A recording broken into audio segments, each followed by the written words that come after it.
portion, reconvening the meeting. So, go to the next item, which is presentations. Pardon me. Can we have a motion to reconvene the meeting, please? So moved. So moved. Seconded. Thank you. All those in favor? Opposed? Carried. Thank you. Next item 6, presentations. The first one is with respect to the 2016-2020 financial plan. And the first speaker is Chief Craig Richardson, Nanaimo Fire and Rescue, regarding the fire plan. Good afternoon, sir.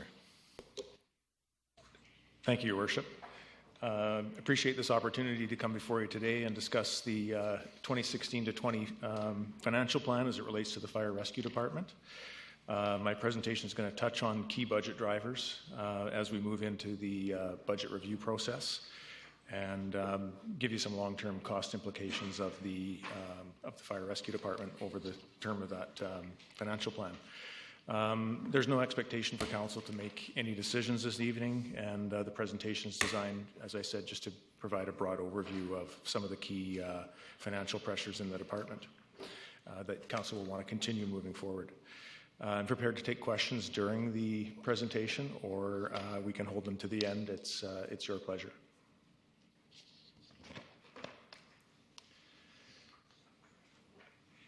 There's two key elements in the financial plan that have impact with the fire department, and the first one is the level of service with respect to the 10-year fire plan, and specifically the construction of Fire Station 6, which is planned for 2016, and to be fully staffed by 2018. And the second issue is an asset management issue, which is Fire Station 1. As Council is aware, that building is aging and requires some repair and maintenance, and we may discuss replacement during the presentation. I'll speak more in detail about Station 1 after, but I'll focus primarily on the 10-year fire plan.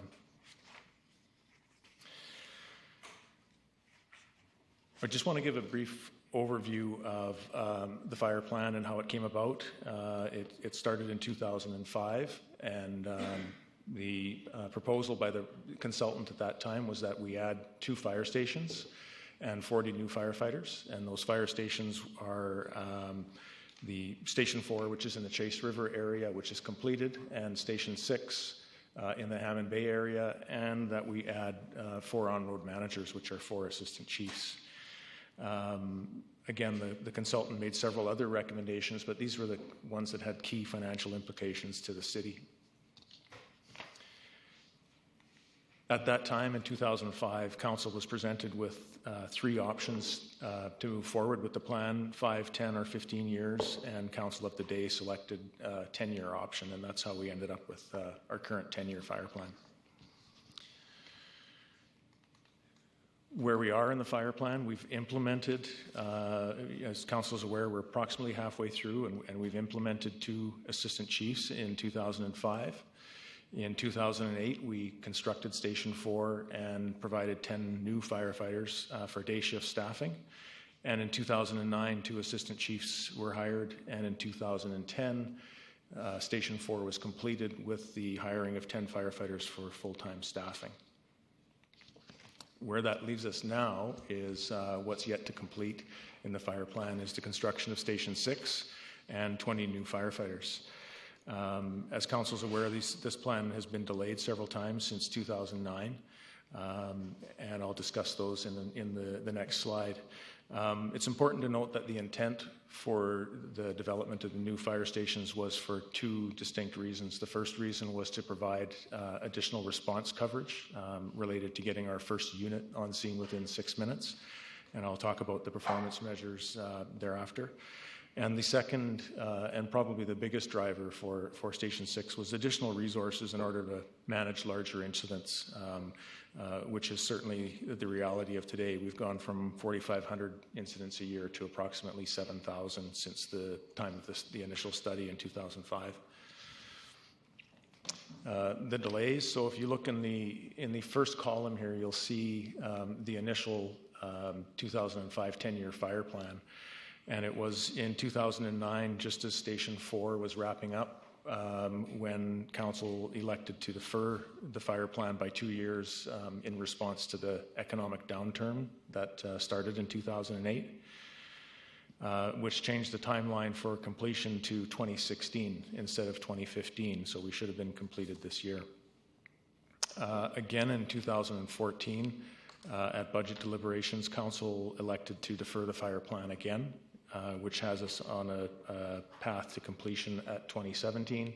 And then earlier this year, when approving the current financial plan, Council elected to defer the plan again, largely due to taxation and pending core review. So now the numbers in the final column is what's currently in the draft financial plan. The finances and the cost implications of the current fire plan. In 2015, we have $300,000 for design, and we've spent approximately $50,000 of that, and we have preliminary design drawings of the building. We haven't gone to engineered drawings for construction, as we stopped that when Council chose to defer the plan earlier this year. 2016, we're scheduled to construct a fire station, and the cost of that is $2.4 million to be funded from borrowing. So it's an important point to note that for borrowing to take place, there's a public counter approval process that needs to take place, and the Finance Department can provide additional information on that in terms of timelines to go through that process. The cost again is $2.4 million, and we believe that we would be under that slightly. 2017, the plan is to hire 10 new firefighters from July 1st, and the cost is $327,000 for that. Plus, we would begin debt repayment on the construction of the fire station, which will continue for 20 years at $224,000 a year. And then in 2018, the 10 final firefighters adds an additional cost of $664,000 plus the debt repayment. So the numbers on this slide are cumulative, and I'll show the summary of the totals on another slide.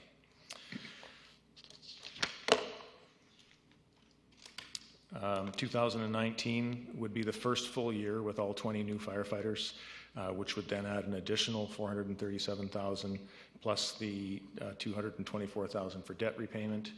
And 2020 and beyond, the firefighters' wages that were reported in the first few years of the plan are their succession wages as they work through to what we call first class, which would be their full pay. And once they reach their full pay, the total ongoing cost of labor is approximately $2.3 million a year. So that's where we stand right now with the current financial plan, and you can see the summary of the totals for each year in this spreadsheet here. 2019, $1.853 million, and as I mentioned, that expands out to 2.3 as the firefighters reach their pay increments. As I mentioned before, a big part of the driver for the initial fire plan was two reasons: response performance in terms of getting our first unit on scene, and a buildup of additional resources for larger incidents. So Council's seen these numbers before, but this is just a general overview of some of the analysis that we've conducted, and we'll provide some information for Council to understand what our current response performance is and what the current workload is for fire incidents. So we have divided the city into the areas that are currently serviced by full-time fire stations, the 4 existing fire stations as you see through the corridor of the city there. And you can see incident workload, number of incidents per year. Station 1 at the highest, 2,300 calls occurring within its 6-minute travel time. And Station 2 with 1,700 calls, and 3 with 1,200, and then Station 4 slightly lower. The red numbers are the percentage of time where we're able to have our first unit on scene within 6 minutes. And just as a refresher, the 2 performance metrics that we have in the department is to achieve our first unit on scene within 6 minutes 90% of the time. So we're in the 80s, and department overall we're about 81% for the beginning of 2015. The other areas that remain are what we're terming gap areas where they're outside of our ability to physically respond within 6 minutes. In other words, their travel time doesn't permit us to get there within 6 minutes. And those are areas that are emerging and beginning to grow with the city as projected in the fire plan. And you'll see some of the data that's emerging from that. It clearly shows that Hammond Bay is increasing, and as is Westwood area. But you can also see that our response performance is significantly lower in those areas for our ability to get our first units there within 6 minutes. Duke Point has always been a challenge for us, and we're, even with servicing Duke Point from Station 4, we're still less than 10%, although we're only looking at 20 incidents per year in that area. And you can see that those areas are starting to grow as was projected in the original fire plan. I think Council's going to want to have some options for consideration, understanding that there's current economic restraint and a desire to minimize taxation, and the fact that the fire plan has been delayed several times and we're pending a core review. So some options for Council to consider moving forward would be to continue with the current fire plan as it is, which would mean building Station 6 on the timelines that I've shown you and hiring 20 additional firefighters, or deferring the fire plan again. If Council chose to do that, we would want to look at addressing some short-term operational needs. And the third option would be to eliminate the fire plan and have us establish a new one. Moving forward, regardless of how Council chooses to proceed with the existing fire plan, we still need to be thinking about the next phase, and probably in a 10 to 15 year cycle is what we'd be looking at. I'm presuming that Council would want us to continue with an evidence-based model. We're using the term integrated risk management, which means some things to others, and to myself it means that we're using evidence-based, and we are going to assess the need and apply appropriate prevention techniques and response models that meet the need. And our assumption is that if we move ahead, we would want to do that, and rather than have longer 10-year or 15-year plan options, we'd like to look at probably smaller cycles of 3 years that would provide us an opportunity to come back and review current information with Council on a more regular basis and allow you to make decisions moving forward. And again, that process would be collaborative with all stakeholders, with the interest of finding the most efficient and effective model possible. So here's a summary of where we are with the current fire plan. 2016, construct the station, 10 firefighters in 2017, 10 more in 2018, and then full activation in 2019. So that's the portion I have on the fire plan. We still have the Station 1 asset management issue to discuss. I can take questions on the fire plan now, or I can move through the asset management component of Fire Station 1 probably fairly quickly. There's only a couple of slides, and then we can take your questions at the end.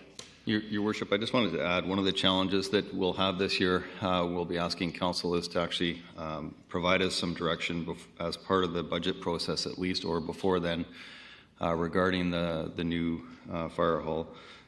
Given the pending core review, that direction I think needs to be sooner than later, given the fact that we need to be under construction fairly soon with the hall to meet the timelines.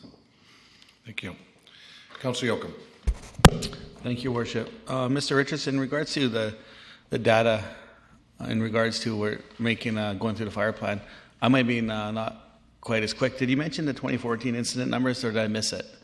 2014 incident numbers, I believe, were just over 7,000. Just over 7,000? Okay, thank you. And my second question I have in regards to the construction of Station 6, $2.4 million borrowing. This is probably more at Mr. Swaby. Being only here 7-8 months, what have we borrowed before projects in the past? Like, is this standard practice to borrow? It's a silly question, but it's from yes, Your Worship, there's various ways that we have funded many of the projects, but borrowing is a big part of it, for sure. So it's not uncommon? No. Thank you. Thank you. you. Councillor Beswick. Thank you. Thank you, Craig. With respect to Station 6 and its location, is it the right location? We currently have property at Hammond Bay and Nottingham Drive, and our analysis indicates that that property may not be the best location for the fire station. It probably needs to be closer to Piper's, maybe up Hammond Bay Road quite a ways.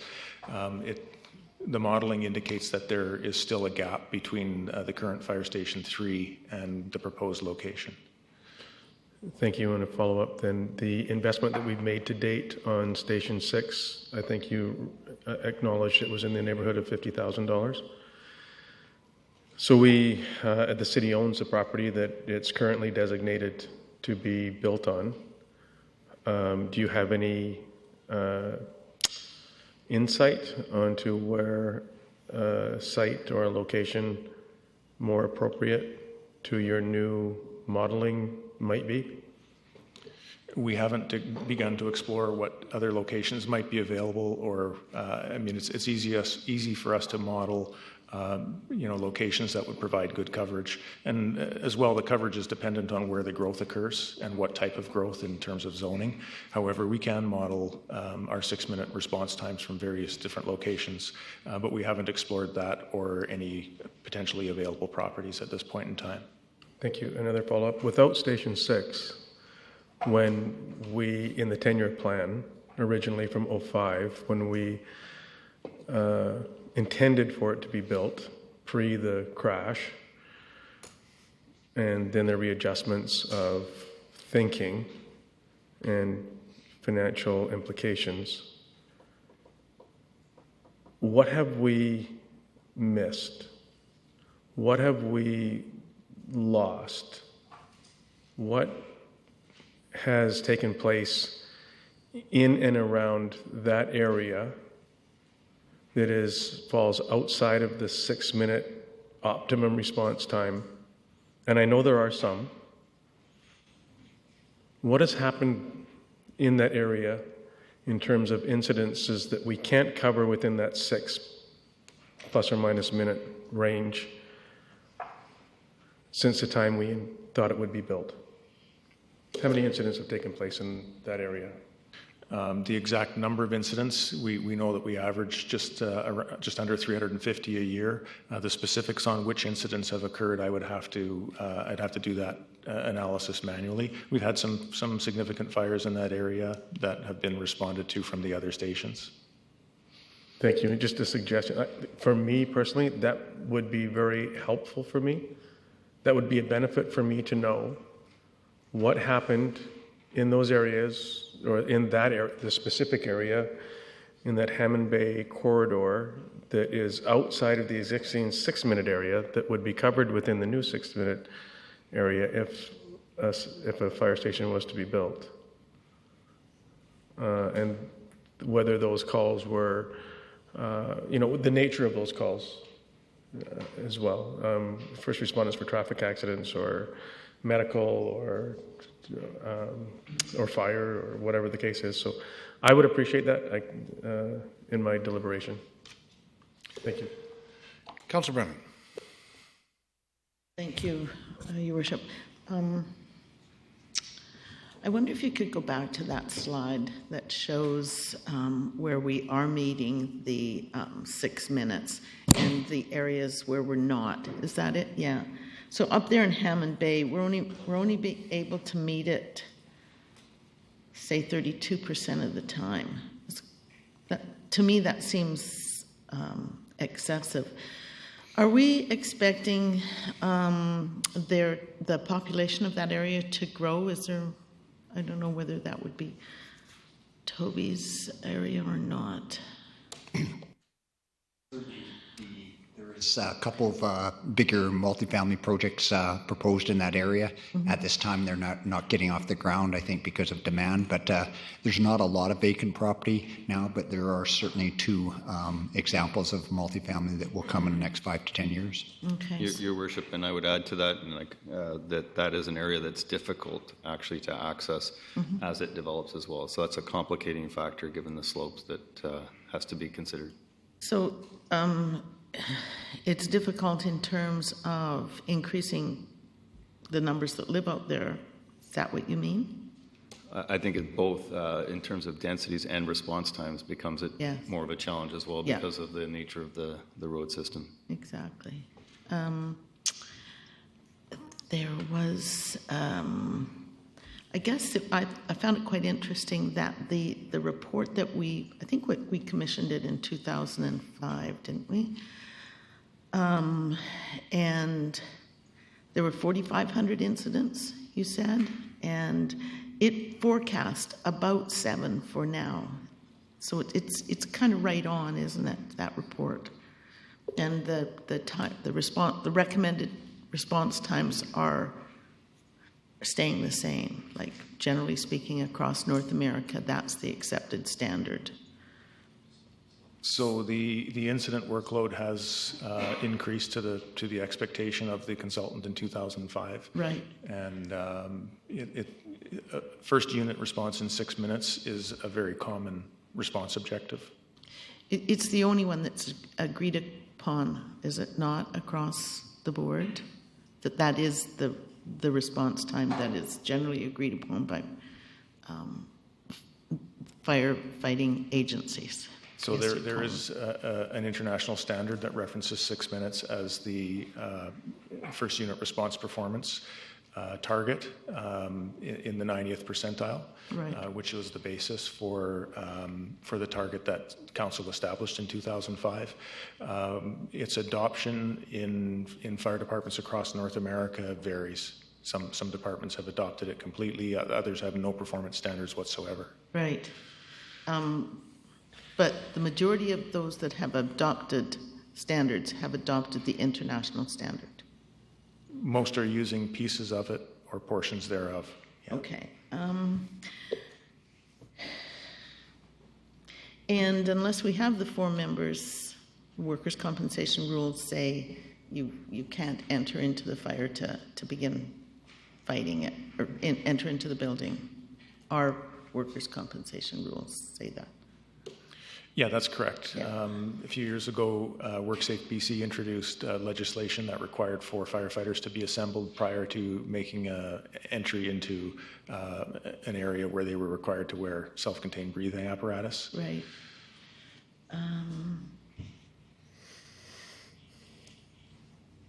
I'm sure I have some other questions that I'll get back to you on. Thank you. I wonder if any first-timers, Councillor Hong, would you mind? Thank you, Worship. Through you, just a couple of questions there. The 81% that you talked about was the average. How do we compare to other communities that use this system? Do we have numbers with the response time? It's difficult to compare to others because not many are using this exact format for their standards. Some use average response times, some have different response performance. I would say that very few are meeting 6 minutes 90% of the time. So, Your but Worship, most could have as a I target. just ask the Chief to break down the 6 minutes for you because it has 3 components to it. Yeah. So there are 3 components. Thank you, Mr. Swaby, for first unit response, and that is 60 seconds for the call taker to take the call and dispatch the fire crew. Another 60 seconds for that fire crew to stop what they're doing and turn out and respond on the apparatus. And then the third component is 4 minutes of travel time. And many different departments measure their performance in different ways. Do we have what our numbers are for the first 2? Do we beat that 90% of the time? Our numbers for dispatch are in the high 90s. Our numbers for turnout are in the mid 70s. And our overall response time that we equate from that is roughly 81%. for the city-wide. What we've done with this particular slide is we've tried to look at the different areas of the city so it's easy for council to see which areas have which resources and what our actual response performance and workload areas are in those areas. Okay, and one more question, if I may. With these numbers, what are the busiest times? Like 9 a.m. to 12, 12 to 4? So we have some data on busy times, although this is mainly a budget presentation, but most of this data does exist and can be reported to council at another time if you wish. But generally, we see an increase in incident workload starting around 9 or 10 in the morning and tapering off around 11 o'clock at night. That's when the majority of the incidents are occurring. And that's pretty much standard across North American fire services. Great, thank you. Thank you. Councillor Beswick. Thank you. I'm not sure if anybody else would like to speak because this is my second time around. Oh, thank you. Thank you, Craig. The 6-minute number is arbitrary, correct? The 6-minute number was developed by a panel of fire service folks who created the standard, the National Fire Protection Association standard. How they calculated that, I'm not sure. But From municipality to municipality or community to community. so the adoption. It's not a mandatory number that everybody has to follow by some legislation. No, it's not. Thank you. When we did in 2005 that commission report that had 4,500 incident call-outs for the city of Nanaimo, were we mandated then to respond to vehicular accidents in 2005 when that was done? We were responding to those incidents at that time. And so since that time, the responsibility to respond to those, has it been amended? The only change in our response to motor vehicle incidents has been a working relationship with the RCMP where we attend some more minor motor vehicle incidents than we would have in the past. I don't have the exact numbers in front of me, but I can get those for council if you desire. Thank you. And just my last request, if I may, could we please have this report? Thank you. Councillor Brennan. I wanted to talk a little bit about how the 6 minutes is actually established. Isn't it associated with that phenomenon called, I'm going to use the wrong words, but I think you'll know what I'm talking about, this flashover? Or the 6 minutes is associated with the way the fire grows. Yeah, right? Yeah, you're correct. So there's actually two factors in how 6 minutes was developed in the standard, and the first one is fire behavior and how fire grows. Mm-hmm. And flashover is a situation where everything essentially ignites due to the temperature over time, and that number is actually it's actually falling. It's happening more quickly given the synthetics and things that are used in structures today. The other factor in determining 6 minutes has to do with intervening in full cardiac arrest situations where chances of survival increase greatly. Great. Okay. Thank you. Later in the agenda tonight, I'm going to be making a notice of motion, and what I want to do is have a report explaining to us how if we did institute a 2-member response or a 2-member fire hall, what that would have how that would have impacted that fire that we had, as an example, on Hammond Bay above Departure Bay just about a week and a bit ago, and I know that's kind of steep there. And dry summer, house on fire, impact on the other houses. I know there was other houses that were damaged, and just what the implications might have been.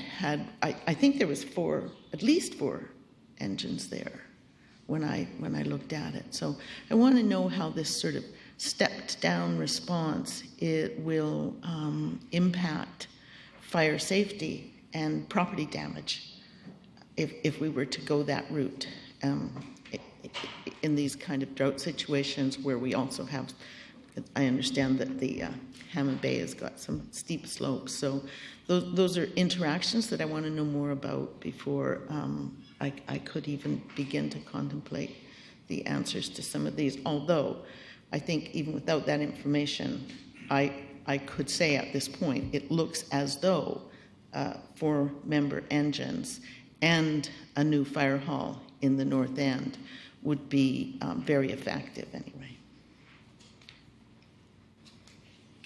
Councillor Thorpe. Thank you, Your Worship. Thank you, Chief, for your presentation. My question relates to the budgeting costs for Station 6, and we've heard that it's been delayed for several years now. Have the numbers that we were shown been adjusted for inflation during those years?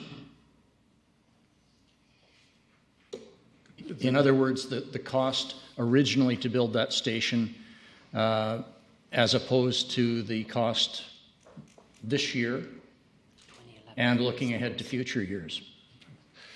I've just been informed that they're at 2011 rates. They're at 2011. Corrections, yes. I think that's offset, Your Worship, a little bit by fresh eyes on the design and efforts to reduce the kind of fire hall that we might envision here. So that's why the design money that we anticipate will be, we believe, less than it would have taken under the old way of looking at things. So the numbers that we were shown just now would be basically what we would expect to pay. Yeah, for the construction of the fire station, yes, we believe we can.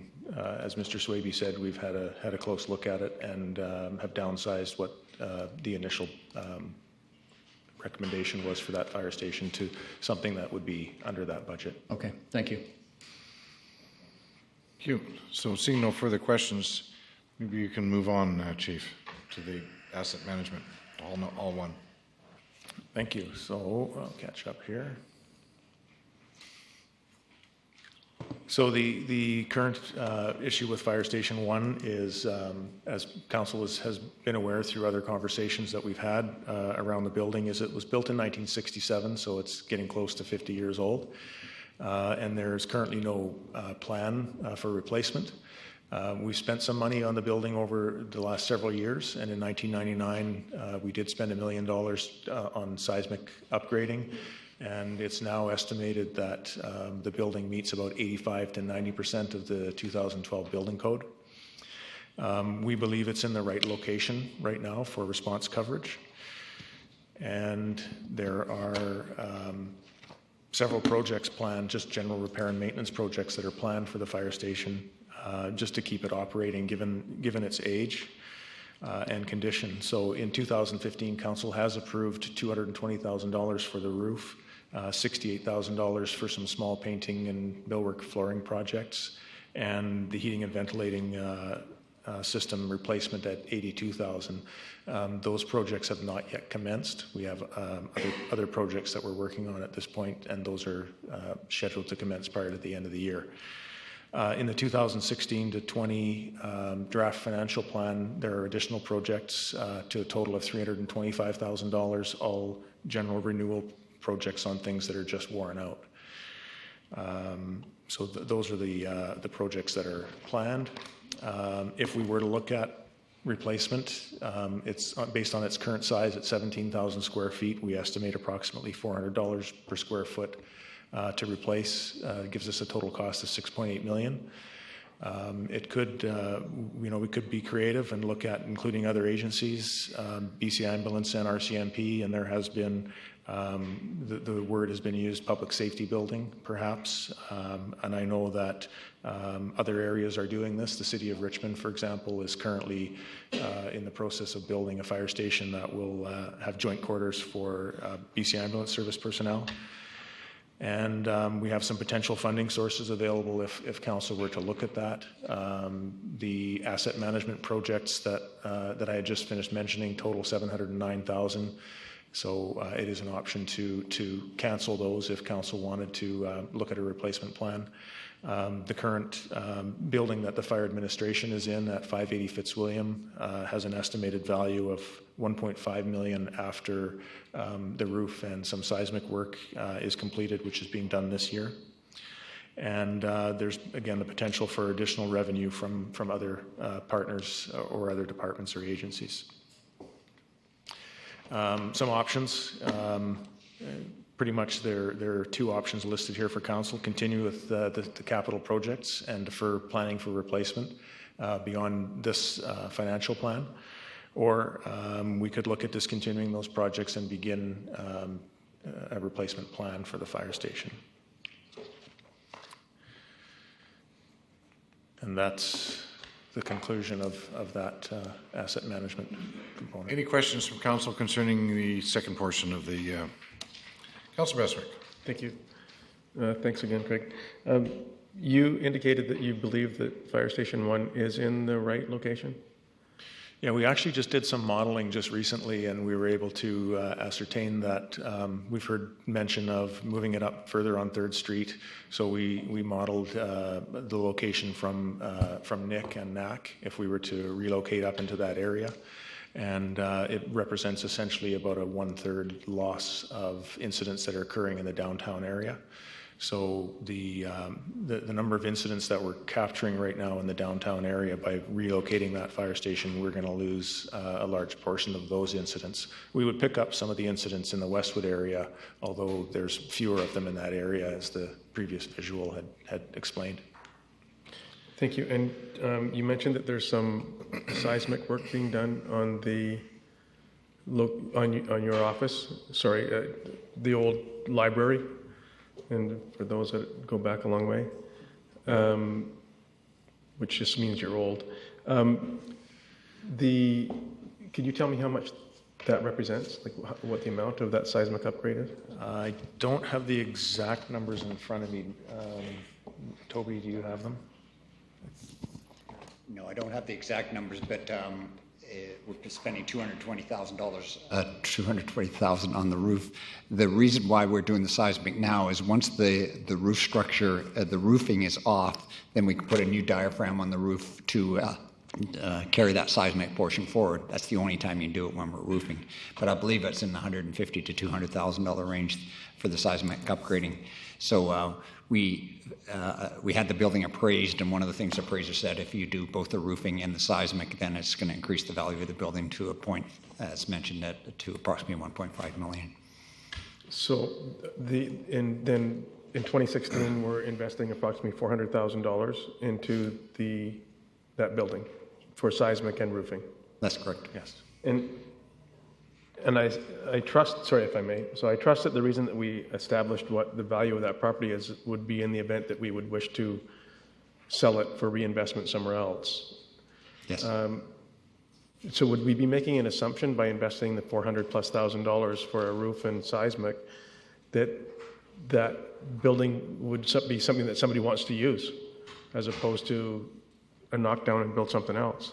So is it good money? That's all I'm saying. Yes, very much so. Is your point's well taken. Is that the appraiser said it's worth $1 million now or $1.2 million, somewhere in that range. If we did the upgrading, it would increase it that much. The second factor is that we've got a roof that potentially is going to leak and cause damage, so we have to get it. We decided we have to do it this year, and then the seismic issue comes in that if we're going to pull the roof off, it's very prudent to do the roof diaphragm at that time for seismic.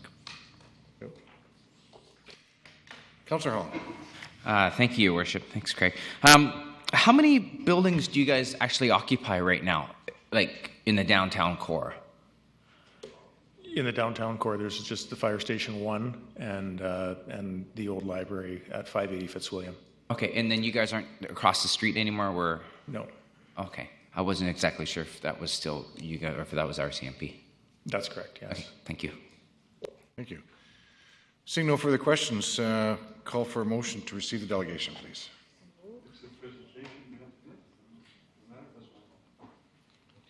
So moved. Seconded? Thank you. All those in favor? Opposed? Carried. Thank you. Thank you very much, Chief. Next item. Tourism Nanaimo. Mr. Sasha Angus, CEO of Nanaimo Economic Development Corporation.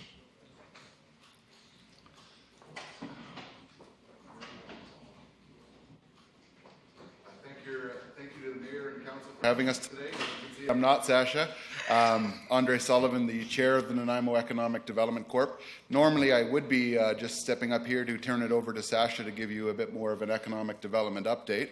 But today we decided, being in the middle of summer, being the time of year, and being that it's been a while since we've done this, we wanted to come forward and give you a full tourism update.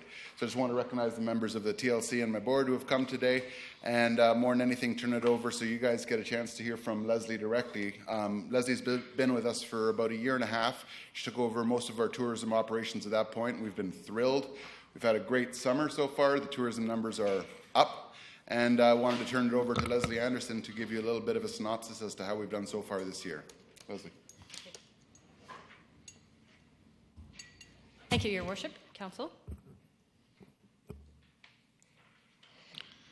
So I wanted to start just with a quick overview of what the organizational structure looks like, so that you're, in case of those of you who may not be aware. So we have, Tourism Nanaimo has 5 full-time staff, plus myself, who oversees this department within the Nanaimo Economic Development Corporation. We also have 4 summer staff who staff the visitor centers, and they're part-time, and some of them remain part-time throughout the year. We have a 15-member Tourism Leadership Committee, which is one of the standing committees of the board, and their role is to provide strategic direction to the tourism team and to the board. We have several subcommittees that assist with the operational needs, such as evaluating tourism development fund applications and TLC nominations, as just an example. The Tourism Leadership Committee is comprised of up to 15 members, 3 of which are appointed by the Nanaimo Hospitality Association as part of the hotel tax agreement.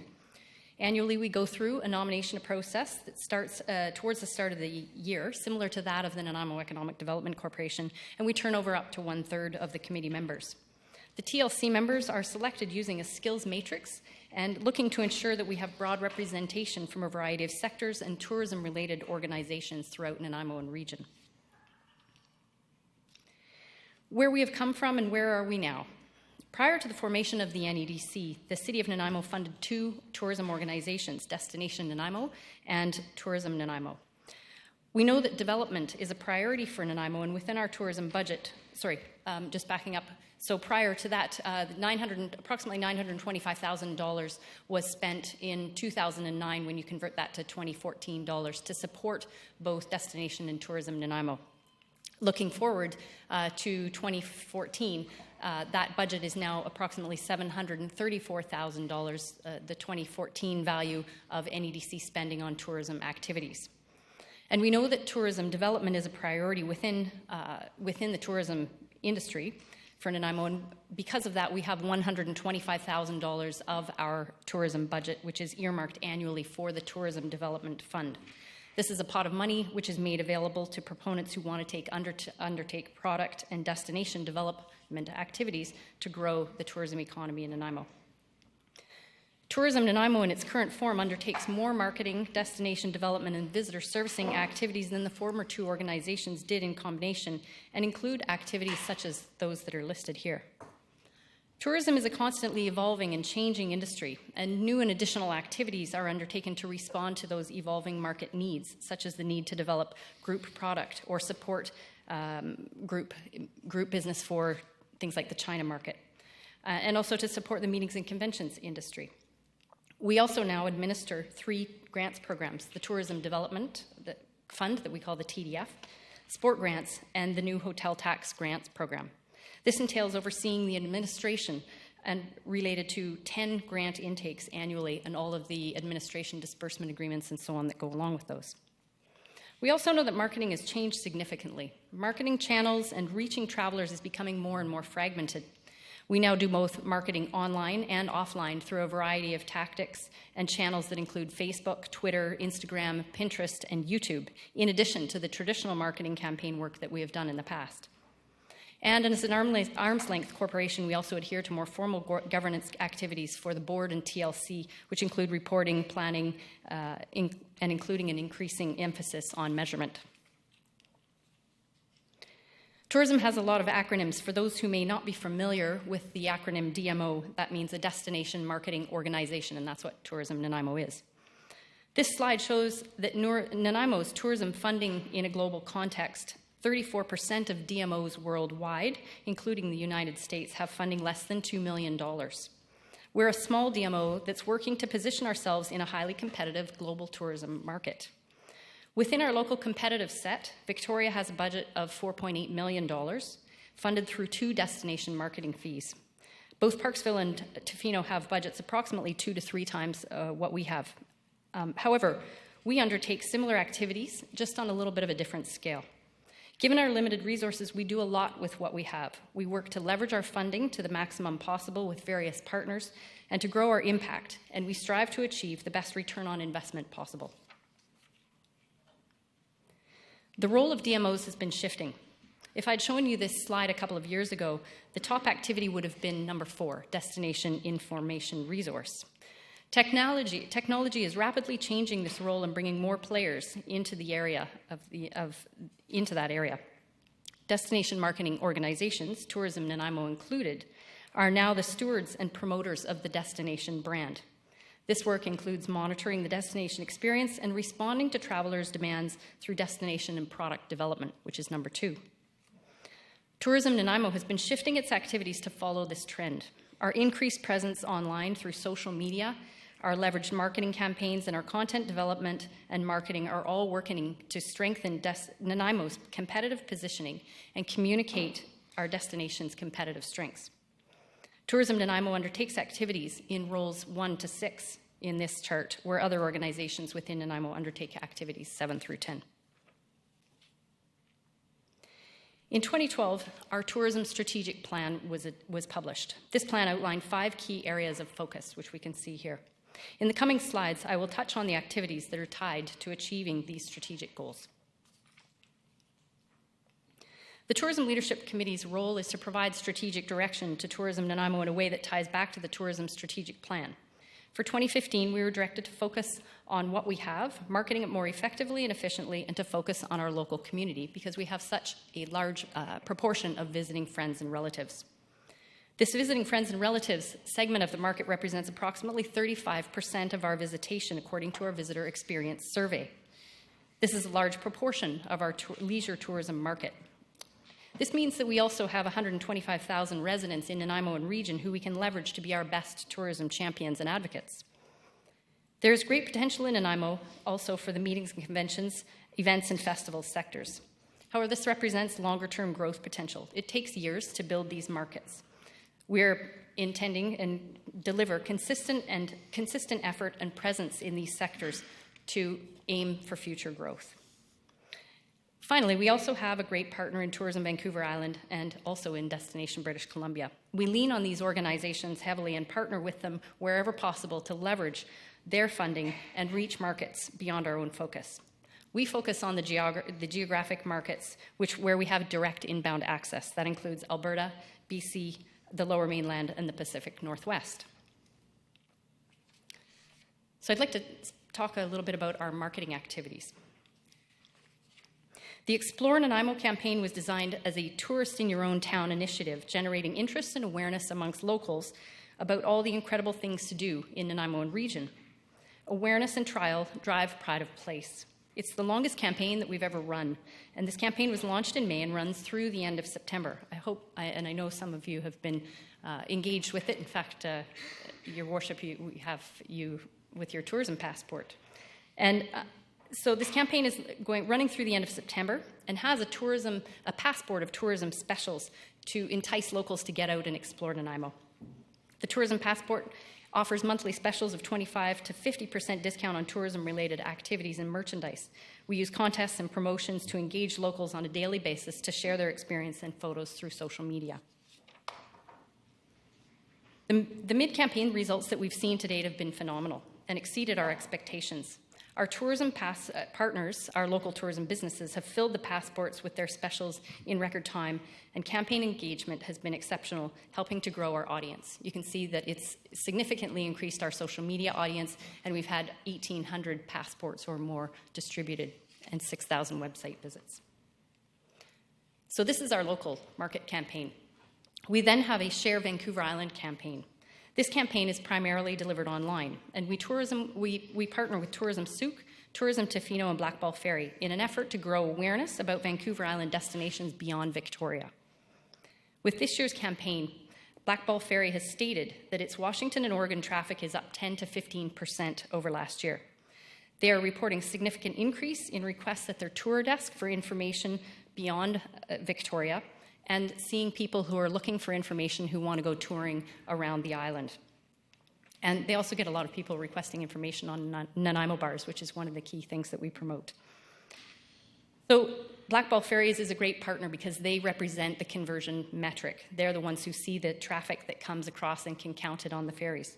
They're seeing more people planning vacations to travel around the island to those destinations beyond Victoria, which is exactly what we're looking for in terms of results. Our third major campaign is Go Vancouver Island. This is an annual campaign in the Alberta and this year also the Seattle market. This campaign plays on Vancouver Island's desirability as a destination. The island, our island, is regularly ranked as one of the top islands in the world, and many travelers who are coming here to tour around the island. This is our most highly leveraged campaign. For a small contribution of $8,900, we were able to participate in a campaign with a total media purchase value of $217,000 and an overall campaign value of $1 million. In an earlier slide, I referenced the shift that's taking place from destination information source to brand marketing. Tourism Nanaimo has been responding to this trend, shifting away from its traditional paper-based information tools to focus more resources online in content development, digital development, and social media. This shift will continue into 2016 with more changes to come. We're working to reduce our overall spend on paper-based publications and reinvest those funds into digital versions of publications and enhance website presence where we can better measure conversion. We know that travelers are searching for travel online. They're researching destinations, planning, and booking travel online. Travel is the #1 online searched activity. We're actively working to respond to this trend and being present at every stage in the traveler's path to purchase with a Nanaimo message. Our enhanced focus online is showing great results across the board, both in our website and our social media. Our average website visits are up 100% as compared to 18 months ago, and up 61% just this year alone. We also publish a blog, posting 2 to 3 times weekly in the summer. If you want to know what's going on and what's up in New and Nanaimo, this is your source of information. We've seen 100% growth since last year in our blog views. Facebook is proving to be our strongest social media tool. We're seeing phenomenal growth in our followers and, more importantly, the reach of our message. To date, our reach has been 100% organically generated through the quality of our posts. As with the other channels, Twitter continues to grow well, also with a 13.8% growth just this year. We're also delving into new promotional activities, such as Instameets and Instafams. These activities bring highly influential Instagrammers to Nanaimo to share their experiences and photos with their immense numbers of followers. It's all about influence and third-party advocacy, just as it is with traditional media. The only difference is the channel of influence. This channel uses Instagram versus more traditional media that would use a print vehicle. Third-party advocacy has grown significantly in importance as we've seen a shift away from push marketing, where the advertiser was trusted to deliver the message, and now we're seeing third-party advocacy being the main influencer. Influential writers and influential publications are critical to getting a destination message out through editorial, photography, and video. Tourism Nanaimo actively pursues media coverage by attending media marketplaces such as Go Media and the Tourism Media Association of Canada. At these marketplaces, we have dedicated meetings to pitch influential writers on what Nanaimo has to offer. We regularly host media writers on familiarization trips to Nanaimo where they experience the destination and then write about it in magazines, newspapers, online forums, blogs, and more. Destination BC and Tourism Vancouver Island are our key partners. We're able to leverage the significant financial and human resources that they put into their media relations efforts to gain attention for Nanaimo by hosting writers that they helped to organize and pay for. Earned media is free marketing delivered by someone to our target traveler, and they trust these people. We've had some fantastic media coverage in the past 12 months in highly regarded publications such as Air Canada En Route magazine, King 5 Evening magazine in Seattle, USAtoday.com, the Calgary Herald, and more. If we were to purchase the equivalent advertising value for the media coverage that we receive, it would cost hundreds of thousands of dollars. For the price of hosting a writer, which is a hotel room and a few meals, we're able to reach millions of potential travelers with a Nanaimo message. The Nanaimo Bar Trail and Nanaimo bars are one of the most popular stories that media absolutely love. Moving on to destination development activities.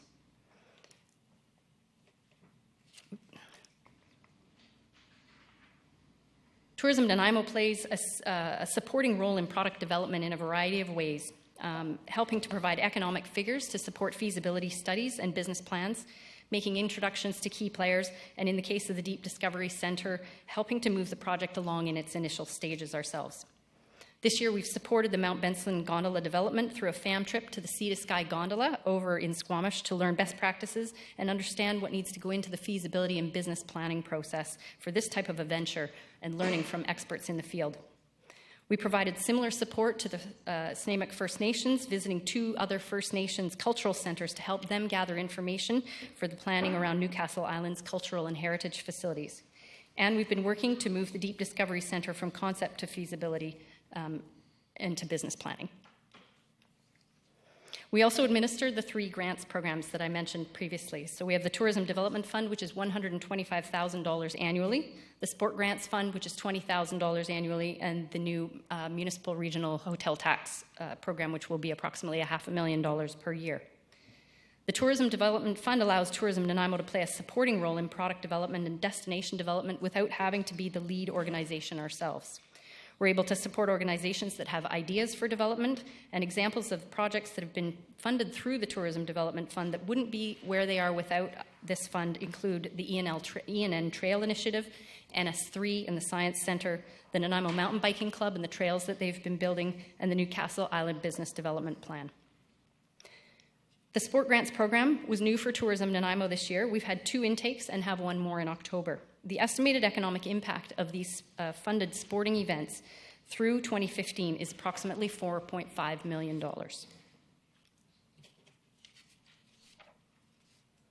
Tourism Nanaimo also supports a variety of other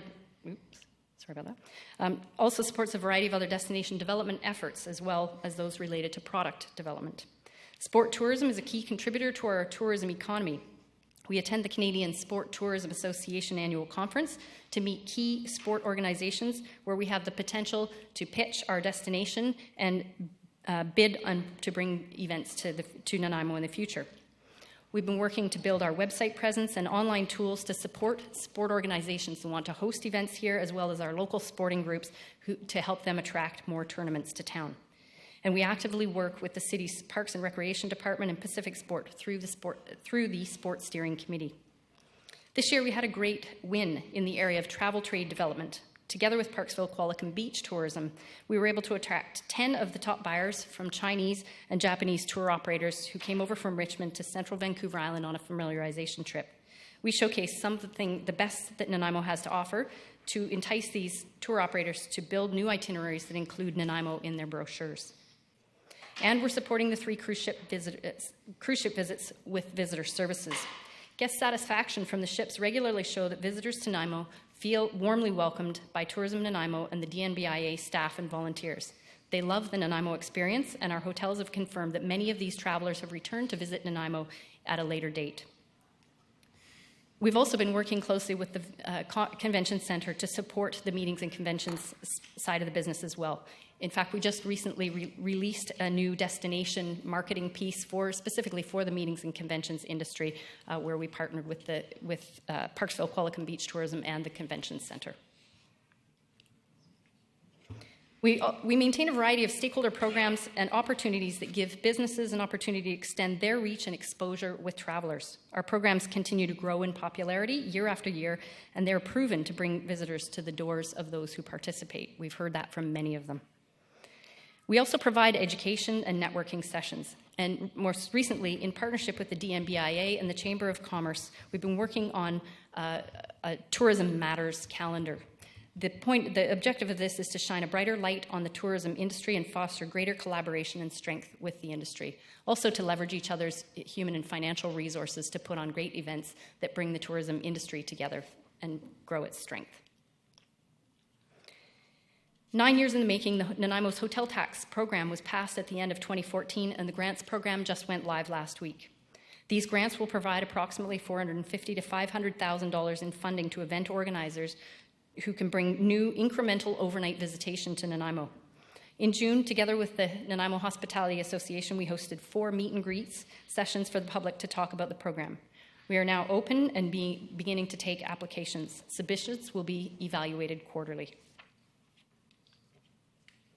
And finally, visitor servicing. So we operate 2 visitor centers, and this year we have a roving street team that gets out to events downtown and on the waterfront to meet travelers where they're spending their time around in town.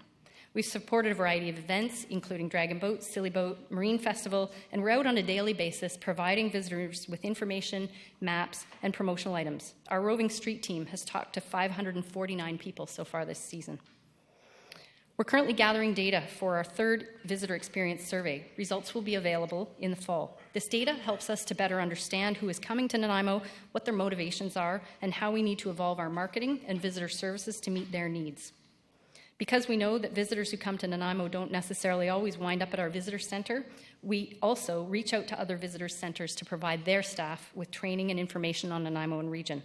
This helps us to build a stronger visitor network around the island and helps us refer each other and make sure that the visitor experience is best that it can be. 2015 has been a great year for tourism. Visitation to the visitor centers is up 7% year over year.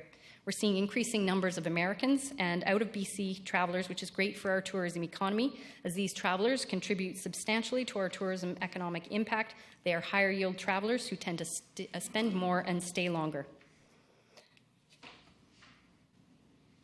And just to summarize, basically 2015 has been a stellar year. Almost 70%, at almost 70%, Nanaimo's June occupancy rate was the highest that it's been since 2008, while year-to-date occupancy is up just over 3% compared to last year. The growth in occupancy is combined with a healthy increase in room rates and revenue per available room, RevPAR, which accommodators are pleased with. In general, all key June and year-to-date indicators show improvement relative to last year, which bodes well through the rest of the summer. Thank you. Mr. Swaby, I see that you got your button pushed. Do you want to? No? Okay, thank you. Questions for the delegation? Councillor Bestwick. Thank you, Leslie. Appreciate your presentation and very informative. I just have a few questions, if I may. You indicated that the resources for funding of tourism is low relative to, say, for example, I think you used Victoria and one other. Could you identify what the comparison would be for, say, the Cowichan Valley Regional District or Courtenay Comox in relation to the investment in funding? I would have to go and get the information. It's not always easy. I have looked around. It's not always easy to get those figures. They're not necessarily always made public, but I certainly can go and get those. Victoria, for example, most of the destinations that have the hotel tax, that's where the incremental funding comes from. So Victoria has 2 destination taxes which support its $4.8 million budget, and as do Tofino and Parksville. So those taxes, together with the hotel tax that we now have, all of the money would be equivalent, but in many cases it goes to the destination marketing organization. We have a little different model here in Nanaimo, which has been heralded as being a new innovative type of model, which is being distributed then through the grants program. Thank you. I simply asked a question for relative population and geographic sort of scope and stuff. Another question, if I may. You indicated the Go Vancouver Island promotional piece, and I think that's terrific, and I think it's great. And it's all of those things combined help to bring recognition and notoriety and opportunity. How do we tag those investment pieces, those collateral pieces, in terms of the Do people, like, when they show up at the hotel, how did you find out about us? Or are you on this package? Or like, just from a validation perspective? Sorry, are you asking whether people are coming because of that campaign specifically, or Yeah, whether the hotels are asking? Yeah, maybe if I bought a ticket to this event, because where did you hear about this event? Here, and you check the box, and there's a little bit of categorization, so you can say, yes, there was 300 people or three that came to this event because, or this, I just wondered if there was sort of that ability to calibrate that. Oftentimes, with the Go Vancouver Island campaign, we use a variety of different metrics, conversion around website clicks, overall visitation to the Go Vancouver Island website, which has been up 25% year over year. We look at the conversion to our own website. The challenge nowadays with measuring marketing is, of course, that people come from all different places, right? They come through various online booking platforms, so it can be challenging, and so we use those conversion. We try to gather information and metrics from a variety of sources to measure the return on investment of the campaign. Okay, thanks. And last one. I can't let you go without asking the question. September of 2014, you, who are the organization, embarked on a sports economic impact study in September of 2014. Prior to that, we did a cultural economic impact study. I'm just wondering, what's its status, please? Where is it today? Worship, thank you again for the question. Part of it was, I guess, the progress. One of the things we wanted to do was put together a business plan for sport tourism in the community, and so that took us the better part of about 7 months or so. So that's just been completed. Part of it was aligning our resources to make sure we got the sport tourism grants out the door, as well as started doing the business development pieces. The other pieces, we're trying to find a model that accurately captures the entire sports industry. It's not just sport tourism that we wanted to model. Sport tourism is an aspect of it, but it's not the entire industry. And so we started looking at data sets. The latest data set from Stats Canada that we could get was 2008. Basically, if we're as prevalent as the Canadian average, which we think that we're not, but we can't model that piece, it would be about $56 million of direct economic impact. That's not including the induced, as well as some of the other spillover. And so we're hopeful to get that work done, but we've been having a tough time finding a model. The BC government has a model around arts and culture. They don't have one around the sports industry. The STEAM process that we can go through, we can take specific events, talk about the number of attendees, the average spend, all those pieces. And so for 24 events, they did $4.5 million worth of impact. So we know it's substantial. We just want to be able to create numbers that we can stand behind. It will likely be, when you look at the arts and culture sector, its direct economic impact was about $55 million. And so if the induced ratios are the same, it would likely be as big, if not maybe slightly bigger than the arts and culture sector. But we're hopeful to have that information. Well, we're working on trying to get a model that will be accurate. So do you think we'll have its completion in 2015? I would hope so. It's been a bit of a frustrating exercise for us because we anticipated having similar types of models for the sports industry. Sports tourism through the Canadian Sport Tourism Association, we've got models there, but they're specific to sports tourism. If we can find a model that works that we can have comfort in, then we should be able to gather the data relatively quickly. And we're running into this on a host of different fronts. Sport's not unique. The data sets tend to come from census activities, and so that census data is getting a little long in the tooth, and we don't anticipate getting new data for probably about another year or so from the next census drive. Thank you. Thank you. Before we move on, Mr. Stearman, I have to ask you to put your signs down for the rest of the meeting.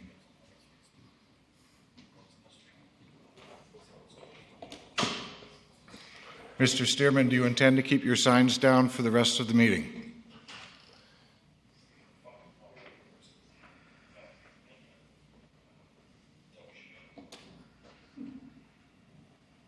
Thank you. Next, Councillor Thorpe. Thank you, Your Worship, and thank you. I was finding that quite distracting.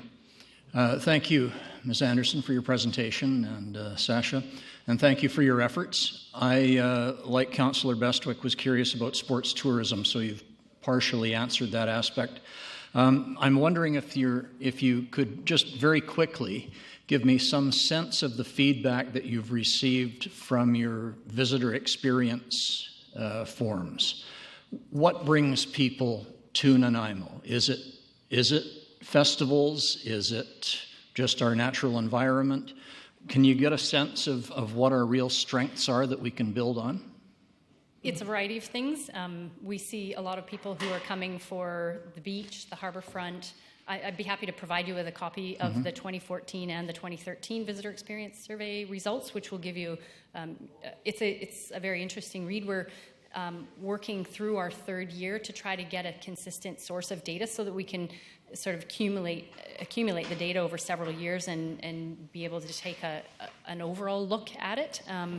Festivals and events definitely drive people, but there are different market segments and different motivators depending on the target market. So marketing efforts, and what we're looking at is how do we make the appropriate marketing efforts for festivals and events, a festivals and events marketing program, and then leisure marketing and tour marketing. So separating it out by different motivators for different types of travelers, and then making marketing investments which are appropriate to that specific target segment. Thank you. I would be interested in seeing those results and also getting a copy of this report if possible. Thank you. Thank you. Councillor Kipp. Thank you very much. The then and now, I was around for some of that, and I thought it was about $400,000 for our spending on tourism, and then there was about $900,000 for marketing the hotel during that time prior to the advent of that. So I'm not certain where the figures came from. What are the three attractions that separate us? You're the head of tourism. What are the three attractions that separate us from, now waterfront, Halifax has waterfront, Vancouver has waterfront, Chase River has waterfront if you go to river, but what separates us? We get a lot of travelers who comment about how, I mean, Nanaimo's a small destination. We're an authentic destination. We hear this a lot from cruise ship travelers, that they love the authenticity of what we have to offer here, and that the waterfront is absolutely beautiful. Yes, everybody does have a waterfront, but everybody's waterfront is absolutely unique, and ours is no different in that. We have incredible vistas and a beautiful place to people watch the seaplanes come and go, and to walk on the seawall. Believe it or not, and I know a lot of Nanaimoites find this hard to believe, but Nanaimo Bars and Nanaimo Bar Trail is extremely popular. It is really one of our iconic attractions, and it gains media attention. Every time I talk to my friends about it, they can't wait to come to Nanaimo and try Nanaimo Bars or go for Nanaimo Bar pedicures. So Corner Gas talked about it the other day, Nanaimo Bar. It's amazing, and I'm relatively new to the community.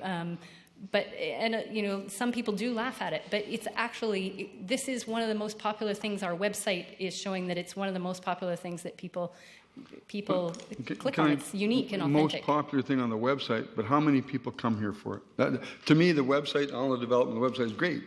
And I know I tour a lot of countries by website too, but I go to a lot of countries too, and I choose specific things. So the natural beauty of Vancouver Island is our biggest marketing tool. Absolutely. It's Vancouver Island, without a doubt. Been in the outdoor business for decades, kind of. So you've said waterfront and Nanaimo Bar, so three top attractions. A lot of people do come for sport, tourism, meetings, conventions. Well, and that goes, thank you, to lead into that one. When I search the website now, economic development, sport, tourism, almost every town in BC is heading that way now. I'm sorry? Almost every town in BC is heading to sports marketing now. Are we ahead of the game? Are we just in the game? Are we inventing something new? Because I've played sports for a long time, traveled a lot for sports all across this country and other places. Are we ahead of it? Because honestly, when I type in economic development BC, it's Burnaby, New West, Nanaimo, Victoria. Everybody's going sports marketing now. So are we going to get ahead of this? Every destination has its own strengths. And we, like every other destination in sport tourism, have our own strengths. We have certain facilities which are absolutely top class. We have a BMX facility here, which is the best in Canada, pretty much. We have a pool here, which is absolutely phenomenal, and the swimmers say that.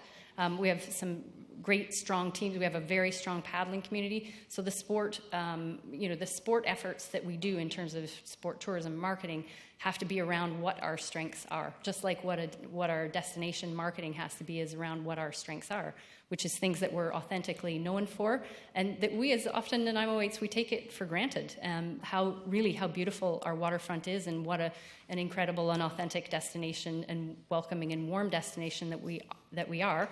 Vancouver Island is the iconic attraction for people coming here.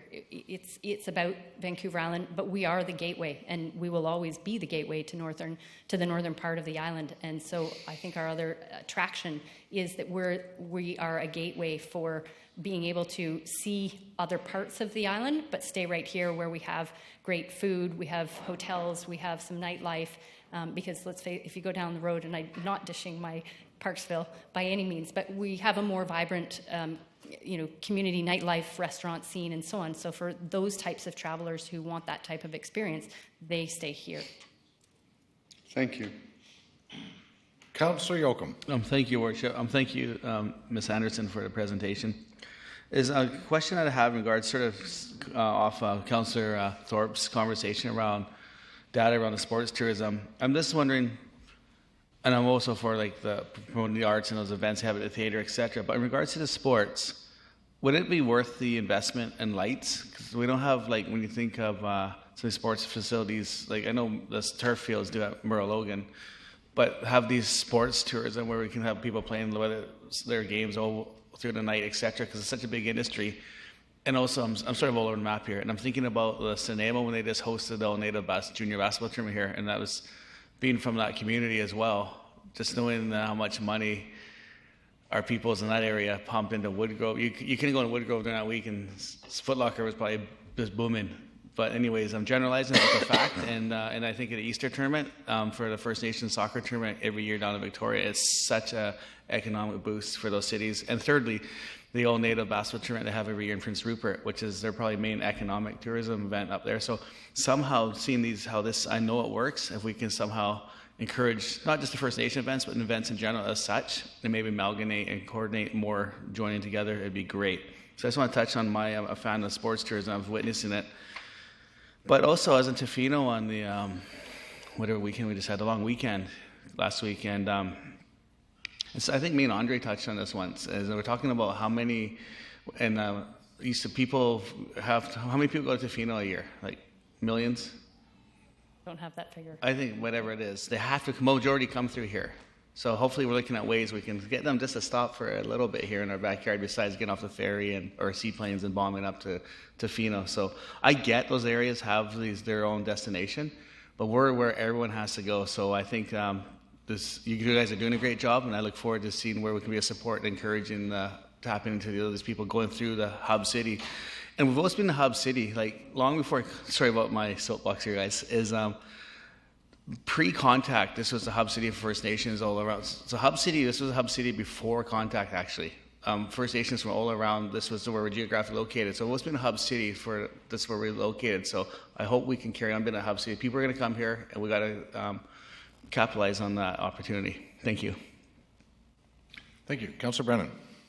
Thank you. Thank you, Ms. Anderson.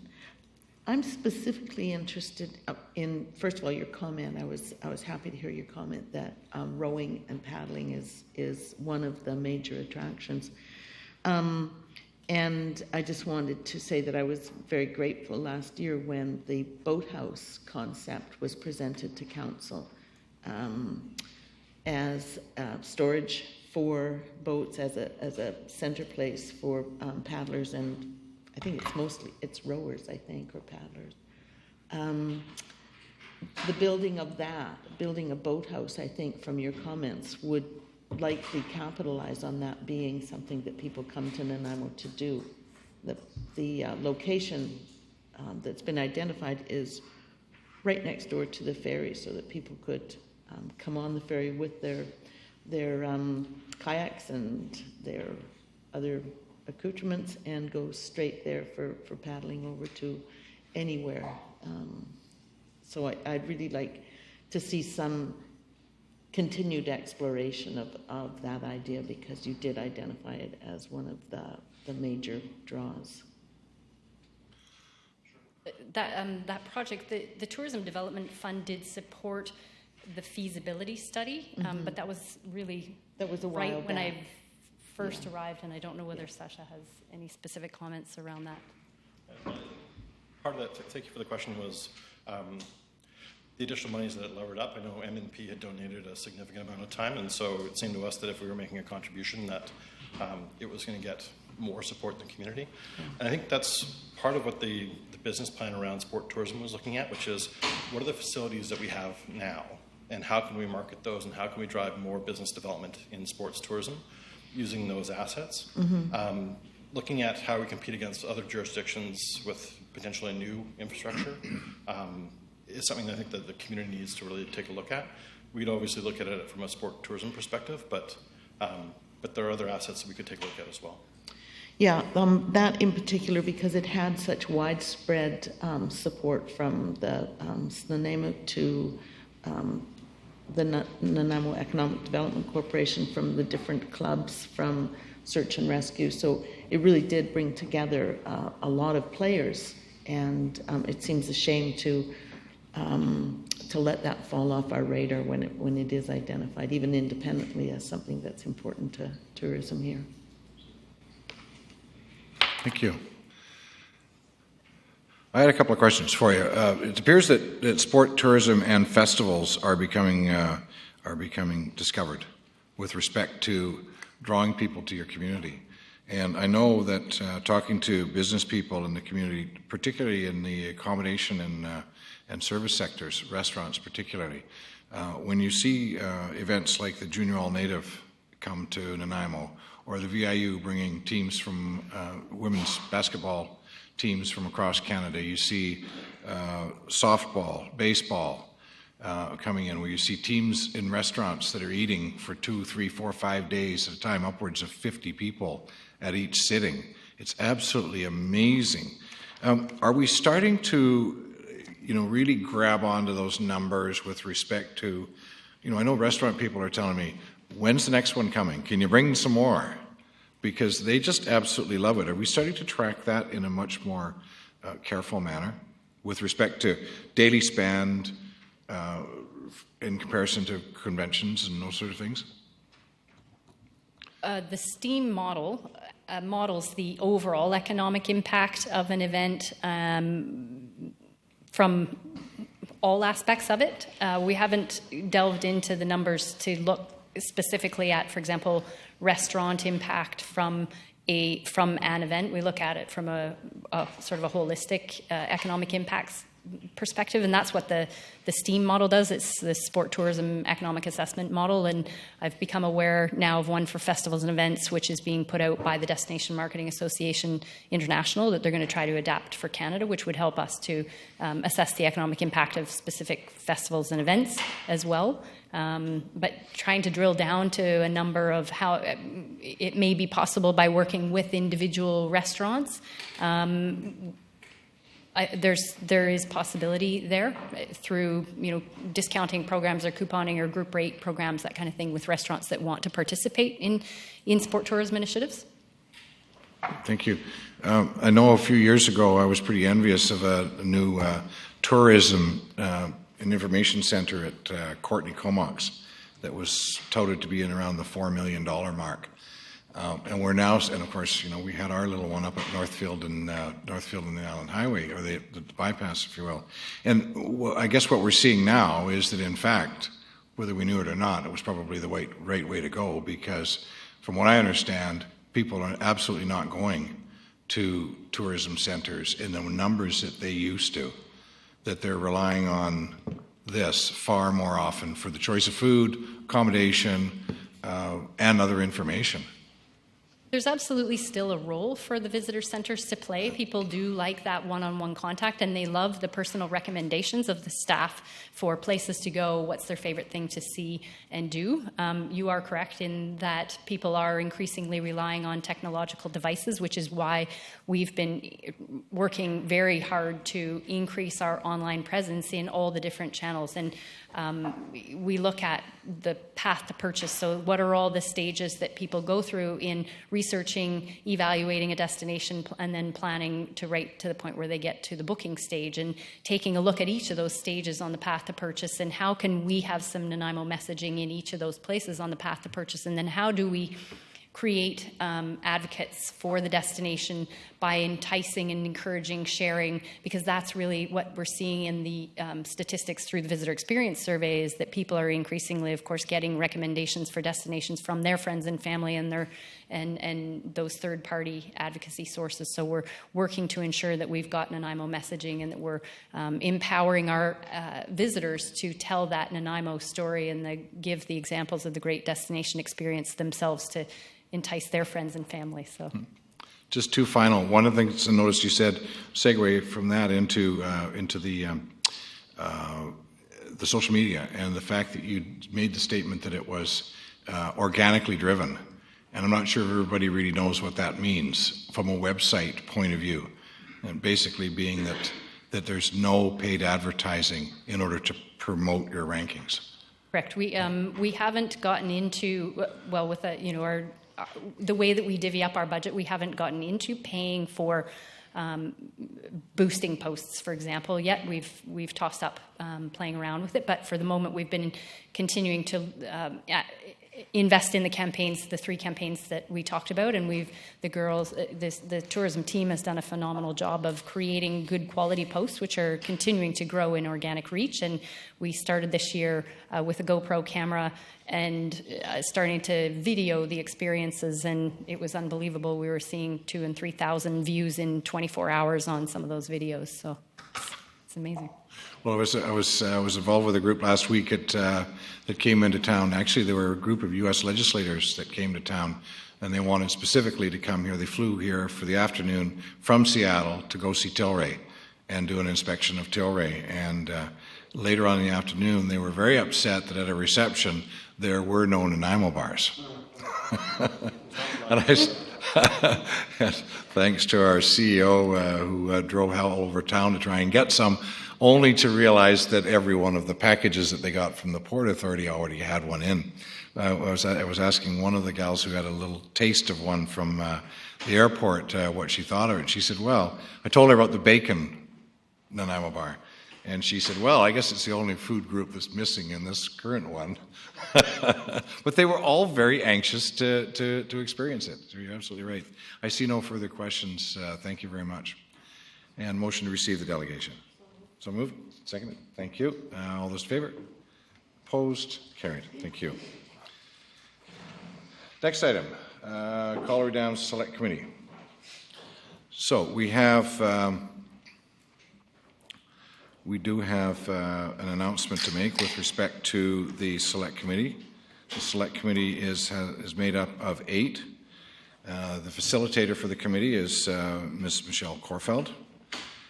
And we have 2 delegations that have been ratified by, or pardon me, 2 members have been ratified by the by council from the SFN, and that is Sitting Councillor Emmy Manson, Sitting Councillor Chris Good. We have 2 members from the Colliery Dam Park and Preservation Society, and they are Mr. Peter Orquat and Mr. Lorne Gale. And we have 2 members from council, also ratified by council, Councillor Kipp and Councillor Yoakum. And last but not least, we have 2 members from the community at large that were selected from a group of, I believe, 8 or 10, and those are Mr. Wally Wells and Mr. Leon Cake. So thank you very much for that. We have a delegation to speak to the Colorado Downs Select Committee, and Mr. Jeff Solomon.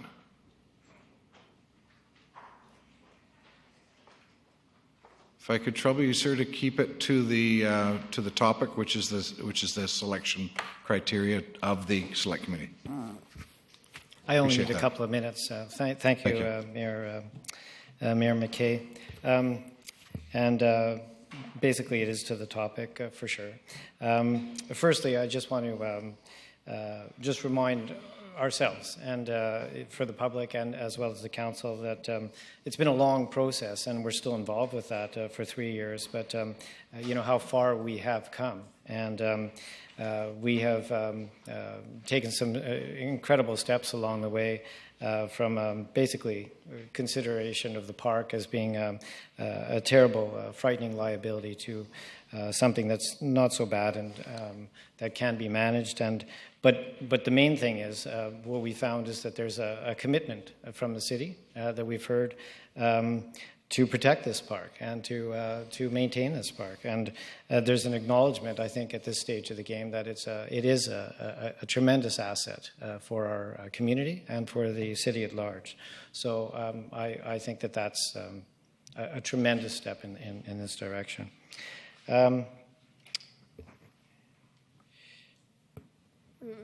Although it's the select committee, but I did want to make just one comment. I believe that there's also on the agenda for the process of the contractor selection. May I make one comment about that? Well, you're asked to speak as a delegate on this item, sir. Okay. Okay. And we'll leave that to the sideline. In terms of the select committee, as well as you know, that the society is glad to be involved in this process, as long as it's it's an ongoing process that has merit and value, and certainly the people that have come forward that from our society. I know there's many good people that had considered being involved. And I'm very glad that you've accepted Peter Urquhart and Lauren Gale. They've had tremendous skills and experience, and I think that they can add a lot to this process. So I'm glad that they'll be a part of this. Basically, as long as there remains the potential for valid input being considered, the society would continue to be involved. We'd like this process to be successful, and we anticipate that there's many options and possibilities with this. So I hope it can be instrumental in pursuing this, a good solution to the park in terms of the spillway. By the way, I will make one comment. I'm not sure it's going to be a tourist attraction, but I think that it is a step in the right direction. So I hope that process is good. Is there any questions? Seeing none, thank you, sir. Thank you. Motion. Thank you. Seconder, Councillor Fuller, thank you. All those in favour? Opposed? Carried. Thank you. Next item, Colliery Dams Auxiliary Spillway Contractor Selection Process. And the purpose is to provide a construction procurement strategy to meet the Comptroller's 2015 November 15 deadline to complete the auxiliary spillway construction. We have two delegations, first being Mr. Leon Kay. And I would ask both speakers if they would please stay to the subject matter, which is the auxiliary spillway contractor selection process. Thank you. Thank you, Mayor and You have up Council. to Thank 10 you minutes. for also having confidence in me and having me go forward.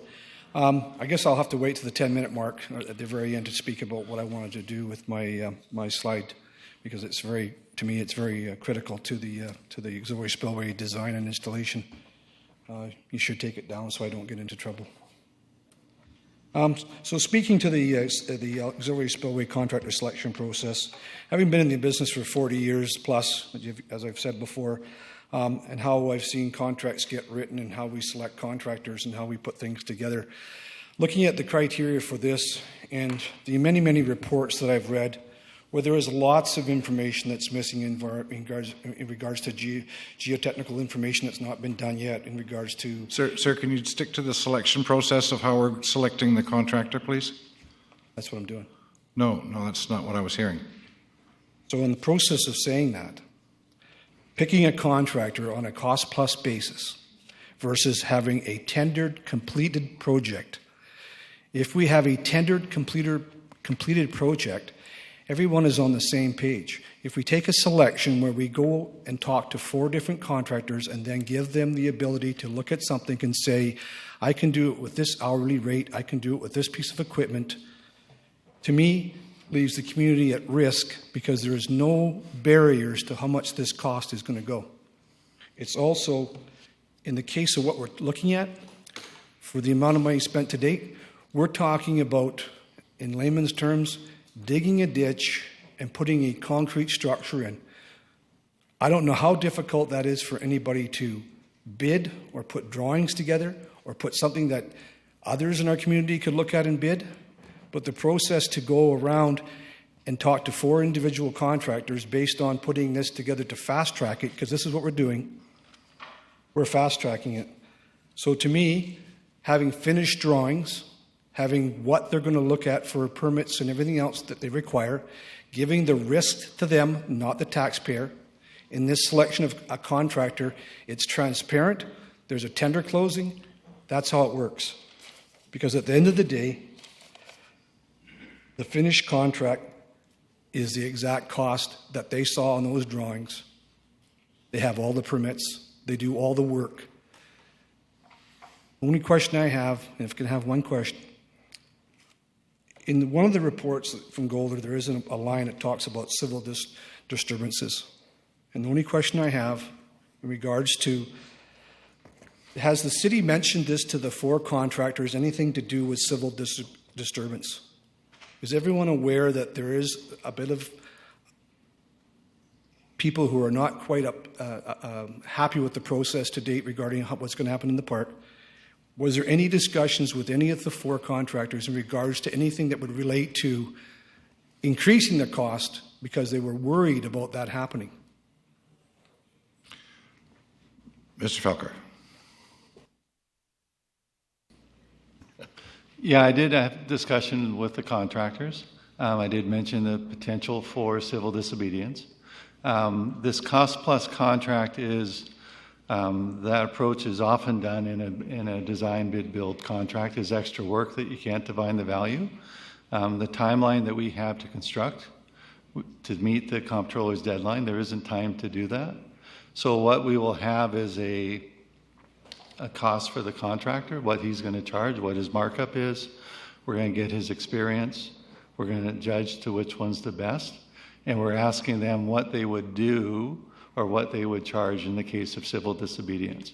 So we're asking that as part of the evaluation criteria is how will they deal with that? Some contractors in talking to them have said, I'll move my crew somewhere else until it's resolved. Some may have a different approach. So in regards to if it went forward with that kind of design, will there be a cap on any ability to receive monies for that issue? Or would it be stopped that day if there was civil disobedience? Not saying there's going to be, but just saying, how do we stop the taxpayers' purse from continuing to pay someone while we sorted this out? Will there be a guarantee in place for that? Your Worship, that's one of the very challenges we have with this project, and we'll evaluate it if indeed we run into that situation. But at this time, we're proceeding ahead as though we can start constructing right away in September. So the only question I have is, quickly, if there were drawings that weren't complete by Golder to do a tender, would that not be Golder's responsibility to ask the government for an extension of time through the city that they have not completed the drawings, they have not completed their work? We're fast-tracking something to get something built because of a deadline. But if our city's engineer who's involved in this has not finished his work, would it not make sense to ask for that work to be finished so that there was a tender document, like a document that says, here's all the rules, here's what you're going to build, what's your completion date, is there going to be a penalty applied if he doesn't do this, this, and this? Which to me, in this contract, it's a pretty simple, you're digging a ditch and you're putting in a concrete structure. But you are dealing with a whole bunch of elements that we're going to leave to be negotiated with this other way of doing it. Don't we feel that we're leaving ourselves as a taxpayers' council in a position that these costs could become very, very expensive, but we'll never know what they are because they're part of the cost plus program? versus a tender? Because this is not what this is about. It's not a tender. A tender is a document that says, here's what you're looking at, here's how you're bidding it. You take the risks on, you tell us your completion dates, all those things that go along with it. And then if anybody else who wants to bid this thinks they're capable of bidding it, fine. But if Golder has not finished this work, why are we not saying to the provincial government, yes, we're going to go and do what you've asked us to do, but we haven't finished the document yet, we haven't finished the drawings, we haven't finished laying out the ditch and the concrete structure. Why are we fast-tracking this? I know the order's in place, but why are we fast-tracking it if Golder hasn't got their work done? So maybe I can answer your first question, which was with respect to Golder, and why wouldn't Golder ask for an extension? Golder's client is not the Ministry of Environment. Golder's client is the City of Nanaimo. Okay. So it would be up to us to ask for that extension. And we all know the chances of getting any extension at this point in time are pretty much slim to none.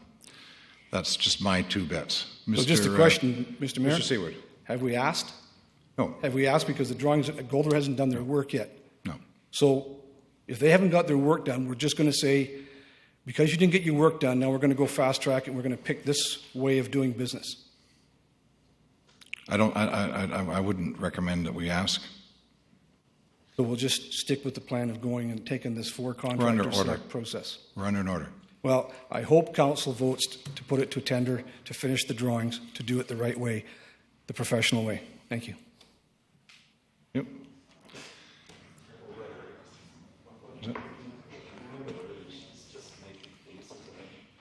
You. All right, next, Mr. Ronstadt. You have up to 10. I thought we would do them all together. Well, I was hoping to come here and offer the alternative that you guys should have considered to start with, but seeing how we're on to tenders, I've never experienced a tender being put out in the manner that you people are proposing to do this one. As far as I'm concerned, it's an open door to cronyism and corruption and collusion. Mr. Stad, I'm gonna keep you on a real short leash here. Mr. Stad, you've come up here, and I ask that you be respectful to everyone involved. I'm just stating a fact. No, you're not, sir. Okay. If you cannot address council respectfully, all right. I'll have to ask you to sit down. I respectfully ask you to reconsider the method in which you are presenting these tenders, or whatever they might be. This is what I was planning to talk about.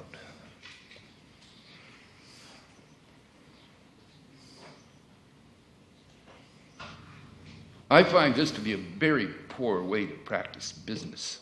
And I've heard so many times that Nanaimo is a corporation and that it's a business, and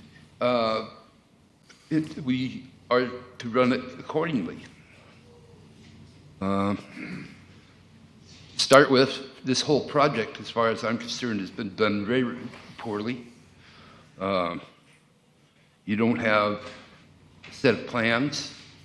You have people in the bush running around looking for stakes, moving somewhere or another because it's got to go around a tree. You have the same thing happening up at the dam that you had at the fire hall when this all first started. You had representatives from the city sitting there greeting the public as they came along and telling them what a great project this was going to be when you were going to tear out the dams. And now you have Mr. Swaby up there essentially doing the same thing with his pictures that aren't even relative to what's really going to be the appearance of the park when it's done. I just saw today you had a picture on your site of, I imagine it's the trees that are going to be removed. And the area looks a heck of a lot more bigger than what was originally presented.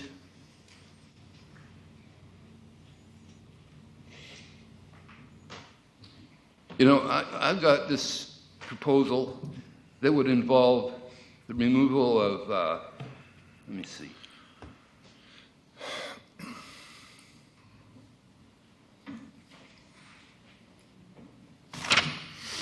$1,400 cubic yards of material, which is the material that makes up the trail that goes down the left side of the spillway. It would take about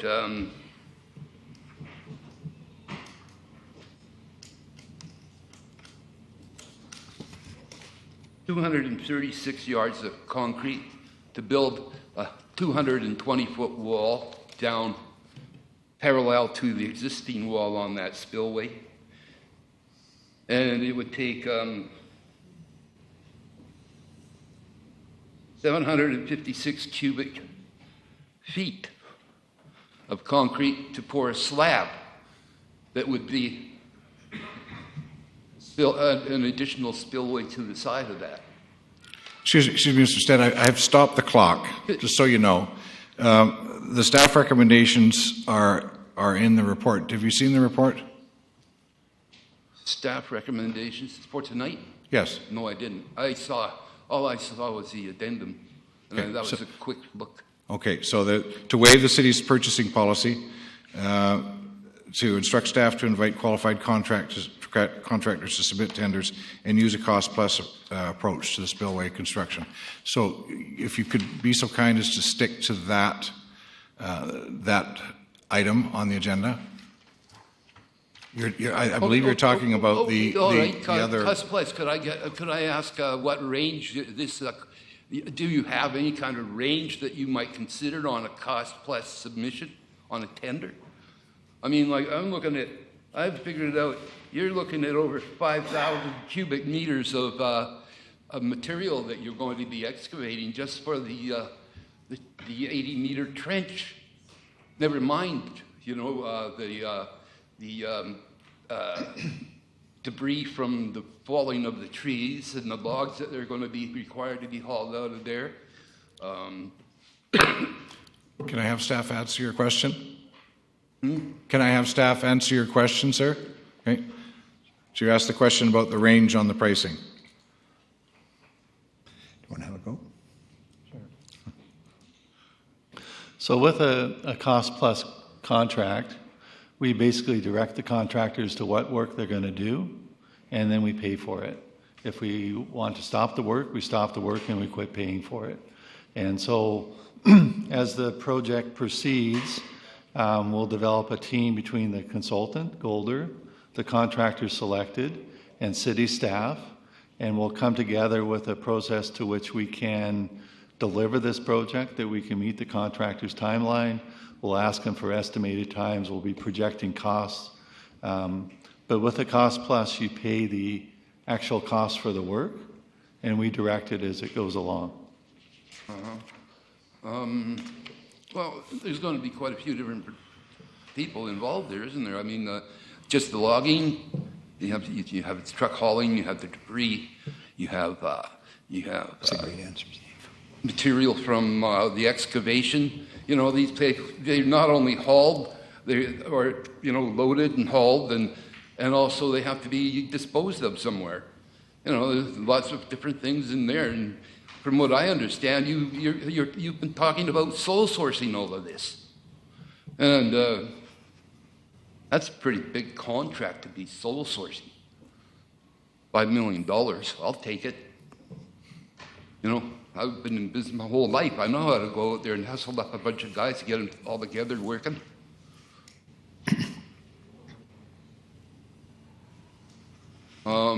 What's next? Thank you.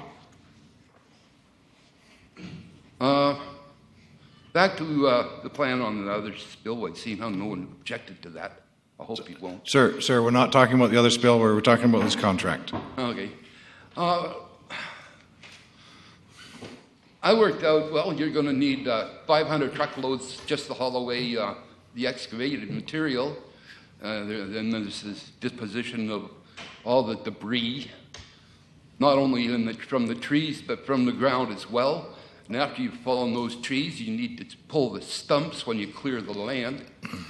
And, it just keeps growing and growing and growing. Then there's the hazard of what you're going to be leaving behind. There's, you're going to have a ditch that's 15 feet deep, 30 feet wide. I've got a picture here. I was hoping to get it on screen, but I was late. You got a trench that's shaped like this. Sir, I got to get you to stay on topic. Well, the topic is the awarding of the contract and the method of awarding the contract, sir. As I said, I didn't come prepared for this. Anyway, I was just trying to make some points to consider when the committee is formed and you're looking to tender this project. I think tendering it or being selective of 4 people or 4 businesses to tender on this is pretty narrow, as I said. It leaves the door open for a lot of things to happen. And I think this thing is already way over budgeted for what we're getting, especially when you consider that it's got nowhere to go but into the creek, into Haywood Creek, and from there, who knows what it's going to wash away. Nobody's thought to consider that this water that's going to be excess. It's about the awarding of the contract. It's about the method that we're using to award the contract. Please stay on topic. Okay. Well, all right then. I think your method raises a lot of questions, and I think there's far better ways of doing it. And I heard mentioned about you're not being. You're not thinking it'd be a good idea to ask Mr. Davidson. Well, I've had 3 phone calls with him. 2 of those he phoned me. 3rd one I phoned him. Sir, what does that have to do with the method we're using to award the contract? The haste in which you are proceeding with all of this. He never gave me that impression whatsoever. And he also told me flat out that the proposal that I'm talking about... Sir, you're here tonight to speak on the 3 items that are that form the recommendation, sir. Okay, I'm speaking... Mr. Davidson has nothing to do with those, sir. Well, he does in that you're rushing this whole thing because of him, because of your concern for his order and his insistence on having this deadline, which to me he wasn't insisting about. Do you have anything further? Sir, do you have anything further to add with respect to the recommendation that's on today's agenda? Well, if not, we're going to have to conclude your presentation. My opinion is, my thoughts are that it's being rushed unnecessarily, and I think more consideration should be given to the project right from the get-go. We're out there punching holes in the ground, for the purpose of what? I still haven't given up my fight to get it stopped, simply because I think it's totally wrong. Thank you, sir. Thank you. Okay. Be back. Receive the motion to receive the delegations. Thank you, sir. So moved, seconded?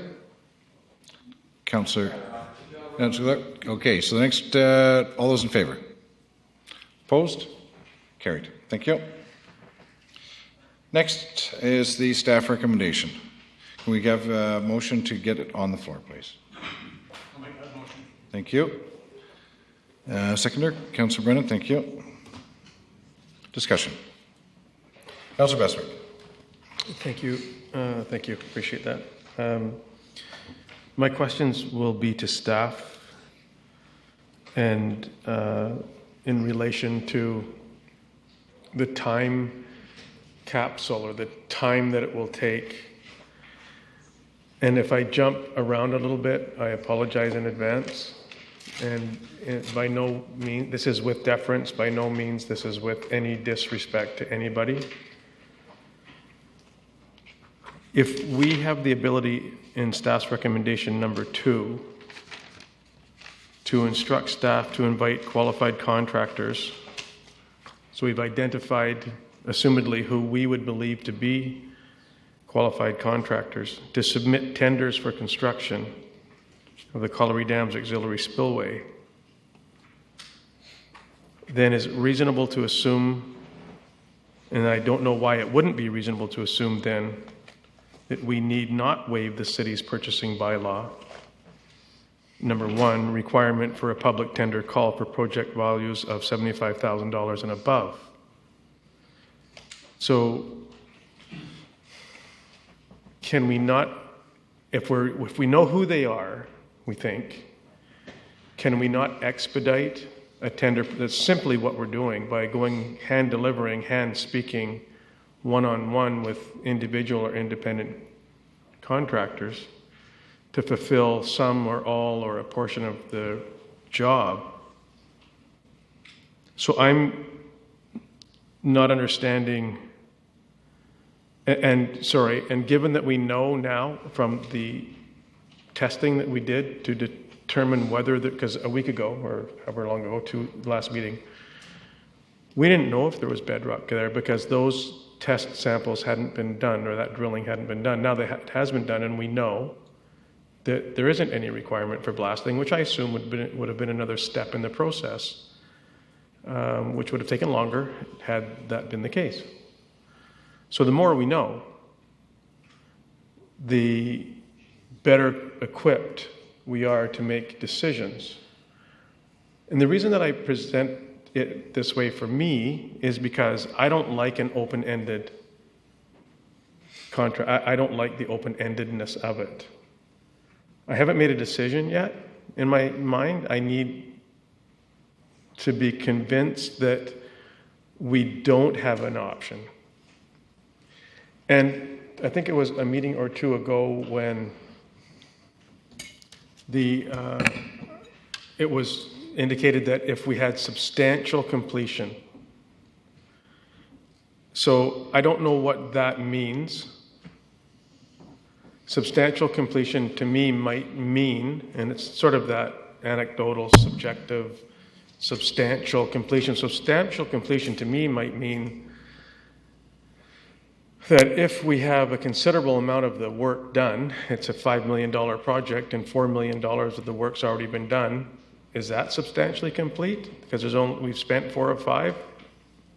Or is it because we've done 51% of the work to November the 15th? And the November the 15th date to me seems mysterious. It's a mysterious date to me too. I think that if we get started, as I've heard, and as I said, I apologize because here I go, I've asked questions and now I'm making comments and I haven't had so I'm not allowing you an opportunity to answer anything yet. But it's really confusing for me because substantial completion, and if we have it substantially completed by November the 30th, I don't think that we're going to be in peril. I don't think we're going to be in jeopardy of not working toward fulfilling the order by the comptroller. I don't think. Because obviously we're putting our best foot forward and getting everything done that we can while we can in a timely fashion, and we're spending millions of taxpayers' dollars doing it. Also, I went and visited the site twice recently, and there's numbers and flags and things everywhere. And I'm led to believe that there's going to be fewer trees removed from there than, for example, a side channel improvement, if that was what was determined to have been done. There appears to be a 40-foot swath of trees that are going to have to be removed. So anyway, I'm all over the place. I apologize for that. But I wouldn't know whether, or I wouldn't know otherwise where to ask these questions in here. Your Worship, the November 15th date was chosen, I believe, by the controller because of the construction window for weather. Generally, November 1st through March 31st is considered the rainy season, and it's more difficult to work in dirt. And Steve Rickus can talk about that. So that's where that date came from. Substantial completion means exactly that. The project is basically complete. There could be certainly details. One of them would be landscaping that may not be completed to the spring because of the weather conditions. So the substantial completion is basically complete. What the province would think of that is something we haven't explored with them, but we certainly want to be in a position where we're moving along to a point where we can be in a position to be completed by November 15th. If we went the conventional method of design, bid, build, we would have the design complete by likely early October. We'd have a tendering process that would take approximately 4 to 6 weeks through October, early November, and then we would likely be in a position to start construction in November, which again, from a construction window point of view, is just not viable because the key is to get the digging done in the drier season, and that's why we're proposing the method in front of you. Thank you. If I may just thank you. I appreciate you following my trail of poor comments and questions combined. This isn't the conventional method. My comments are all relative to a hybrid method, because we are stating here that we would instruct staff to invite qualified contractors. So there's relative few, I'm guessing. And if we go away from the typical conventional procedure of the 4 to 6 to 8 to 12 weeks, I have to think that we're there. Like, I have to think that we're pretty ready to issue a tender, to tell somebody what we need done with all of the work that's been done so far, to say, you 6 companies out there have the expertise. We would like to ask you to participate with us in an open tender process that's being expedited. We're doing it anyways. We're doing that anyways, by virtue of number 2. So will we have 100% of the tender RFP created? If we don't know within a week.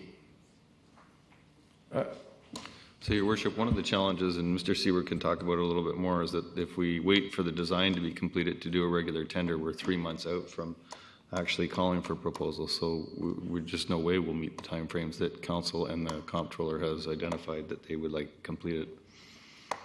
So if we would be 3 months out from preparing a conventional tender for this project, then we're always going to be 3 months out. We're just going to week by week.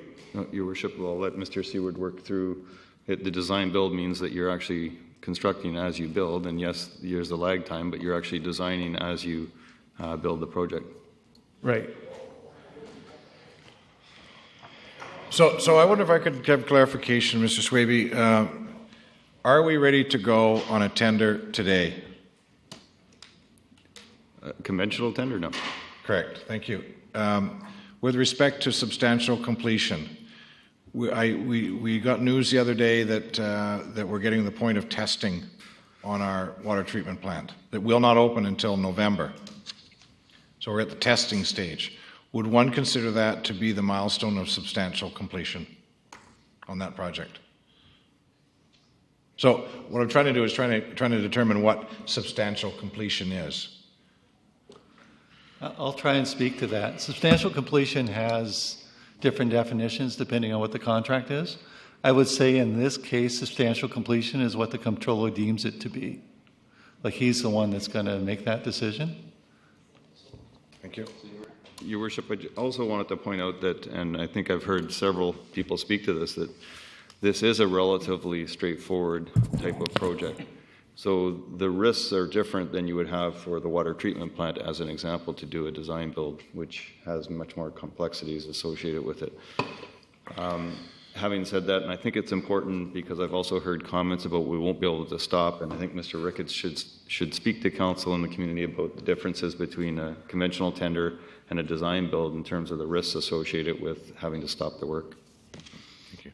Sorry to interrupt, Councillor Beswick. You have any further questions? Well, I've got about 4 other speakers. I know. I apologize. 5. I'll try not to come back a second time. When answers or comments are provided, then it prompts more questions. So when I hear this is a very straightforward job, then it triggers to me, okay, yeah, it's a very straightforward job. It's concrete, it's a ditch, and we're knocking down some trees. We're not talking weirs, we're not talking electricity, we're not talking chemicals. So I, too, have trouble understanding, in my very limited knowledge and lack of ability to comprehend things very well, why this is such a massive undertaking, engineer-wise, to get out a tender to build this, to dig this ditch, to knock down some trees, to dig the ditch, put the forms in, and pour some concrete. I'm sure it's much more technical than that, I'm sure of it. But that's pretty much the way that it is to me. So I apologize for my rants. Councillor Yocum. Thank you, Your Worship. A couple of comments in regards to the staff recommendation is, number one, to waive the city's purchasing bylaw. We received emails of the bylaw and we read the bylaw, the norm. Is there a way in there we can put, for my comfort, in there, basically under duress because of the comptrollers, why we're doing it? I know maybe just no reason to, but just for my comfort, I like to have reason there. So if one day in the public, why did they move past the regular reasoning? Just something like that. Because that's why we're doing this. I still under impression that this is still ridiculous, but nevertheless, we're doing comptrollers' wishes, and I don't have much faith in them. That's my point for number one.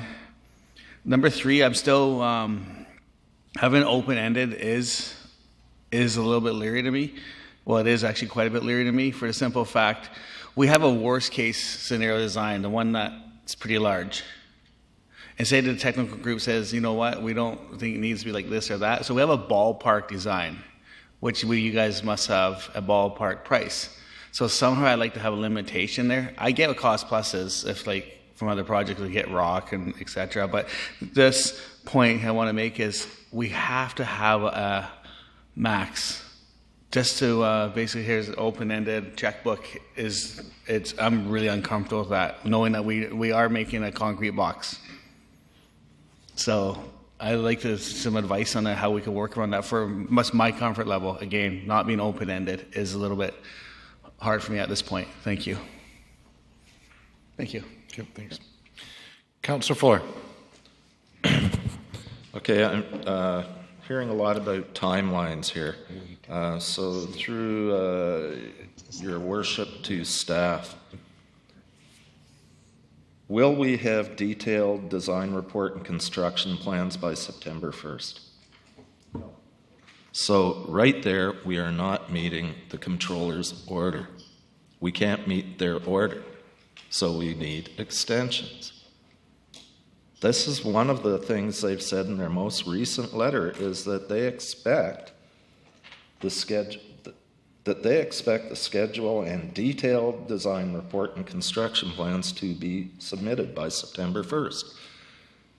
So if we're not going to meet that one, why are we worried about the November 15th one, which says substantial completion, when we don't even know what substantial means?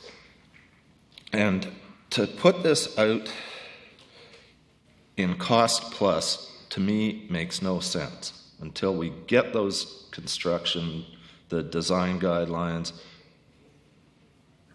the design report, the construction plans, and put it to a design build process like we usually do. Let's get the most people vying for this that we can and the best price possible. So, Your Worship, I think it would be helpful to have Mr. Ricketts talk about the risks of a cost plus, just so that Council is aware. Okay. And Mr. Seward can follow up with the Comptroller's views on this type of process, meeting the September 1st deadline. Go ahead, Mr. Ricketts. Give it a shot. So the traditional way of delivering a project is you design, bid, build. And that's typically how we produce most of the city capital projects. We go into, in some cases, we've gone to design, build, which this approach we're taking now has some of that similarities where, again, it's a bit like the design, bid, build. But it's a contractor and an engineer putting in a price to build a building, something along that line. When you go to a cost plus, and it's not something that's done often, but it is an industry standard, we're using CCDC, which is the Canadian Construction Document Committee, does have a cost plus contract form. So it is a recognized way of procuring construction. Certainly there is uncertainty in the price, and that you don't know what it is until you're done. But it also allows you, the reason you're going into this type of a contract is that you don't have the time to complete the design. You don't have time to go out for a bid. So the reason that we're going into this, because it allows us to get the contractor working while the design's proceeding. So he can start to excavate the channel while the structural engineer is completing the structural design for the concrete structure. It's not, RMAC just recently did a cost plus contract for the extension of their water main. They didn't go to tender. They just said, Mr. Contractor, give us your rates, let's go, and they built the water main. So it has been done. It's been done here in Nanaimo, but it does create a level of uncertainty. And it takes a level of management to keep those costs in line. And so the challenge for me when I'm doing it is making sure the engineer is keeping up with the contractor. And when you go into a cost plus, you want to make sure you have the right contractor. All the contractors in a design, bid, build scenario, all our contractors that can do the work can get it, they price it, they take the risk, they make money or they lose money. In this case, you want to get the contractor that does it quickly, efficiently, and is well organized. So even though there are contractors that have different approaches, you want someone who's very good and fast at what they do, because that's what's going to save you money. You could have two, so you have two gardeners. One's $10 an hour, one's $20 an hour. The one at $20 an hour can accomplish a lot more. That's the challenge with this award, and we've set up criteria to allow whoever's on that selection committee to look at pricing, their qualifications, their experience in cost plus. We're asking for their ability to create the paperwork that comes with it so that they can document their costs, so that when we as a city look at it, we can approve their invoices and be confident that the costs that they're incurring are actually costs of the project. When you do a design, bid, build, there's a risk in every project. The contractor, when he submits his price, puts the price of that risk in there and will typically overprice it in some cases. In the case of a cost plus, you're paying for that risk as you experience it. There's no gamble on the risk. It is what it is, and that's what you pay for. The deadlines, the controller's office has told us that the deadline that they're most feel is most important is November 15th.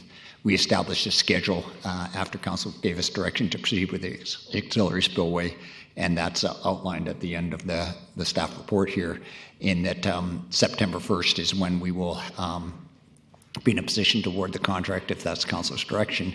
But we've also said to the controller that we will have revised drawings to them, the most advanced drawings we can have by September 1st, and we'll keep them updated on our progress. And their view on that is they know we're moving ahead as quickly as possible, and we wrote a report on to the controller outlining that we're moving ahead as fast as possible. So we will be much more advanced by September 1st on drawings, quite far advanced on the spillway portion of it, not as advanced on the structural. So they know these are coming incrementally, but what the big thing is they want to see that we're, and we're communicating with them, that we're working to meet those guidelines or timelines, in particular the November 15th. Thank you. Just to follow up, because that was my question. Once again, is this, okay, it is on now. Once again, I have to reiterate, we just received a letter from the controller. The controller therefore expects the schedule and detailed design report and construction plans to be submitted no later than September 1st, 2015.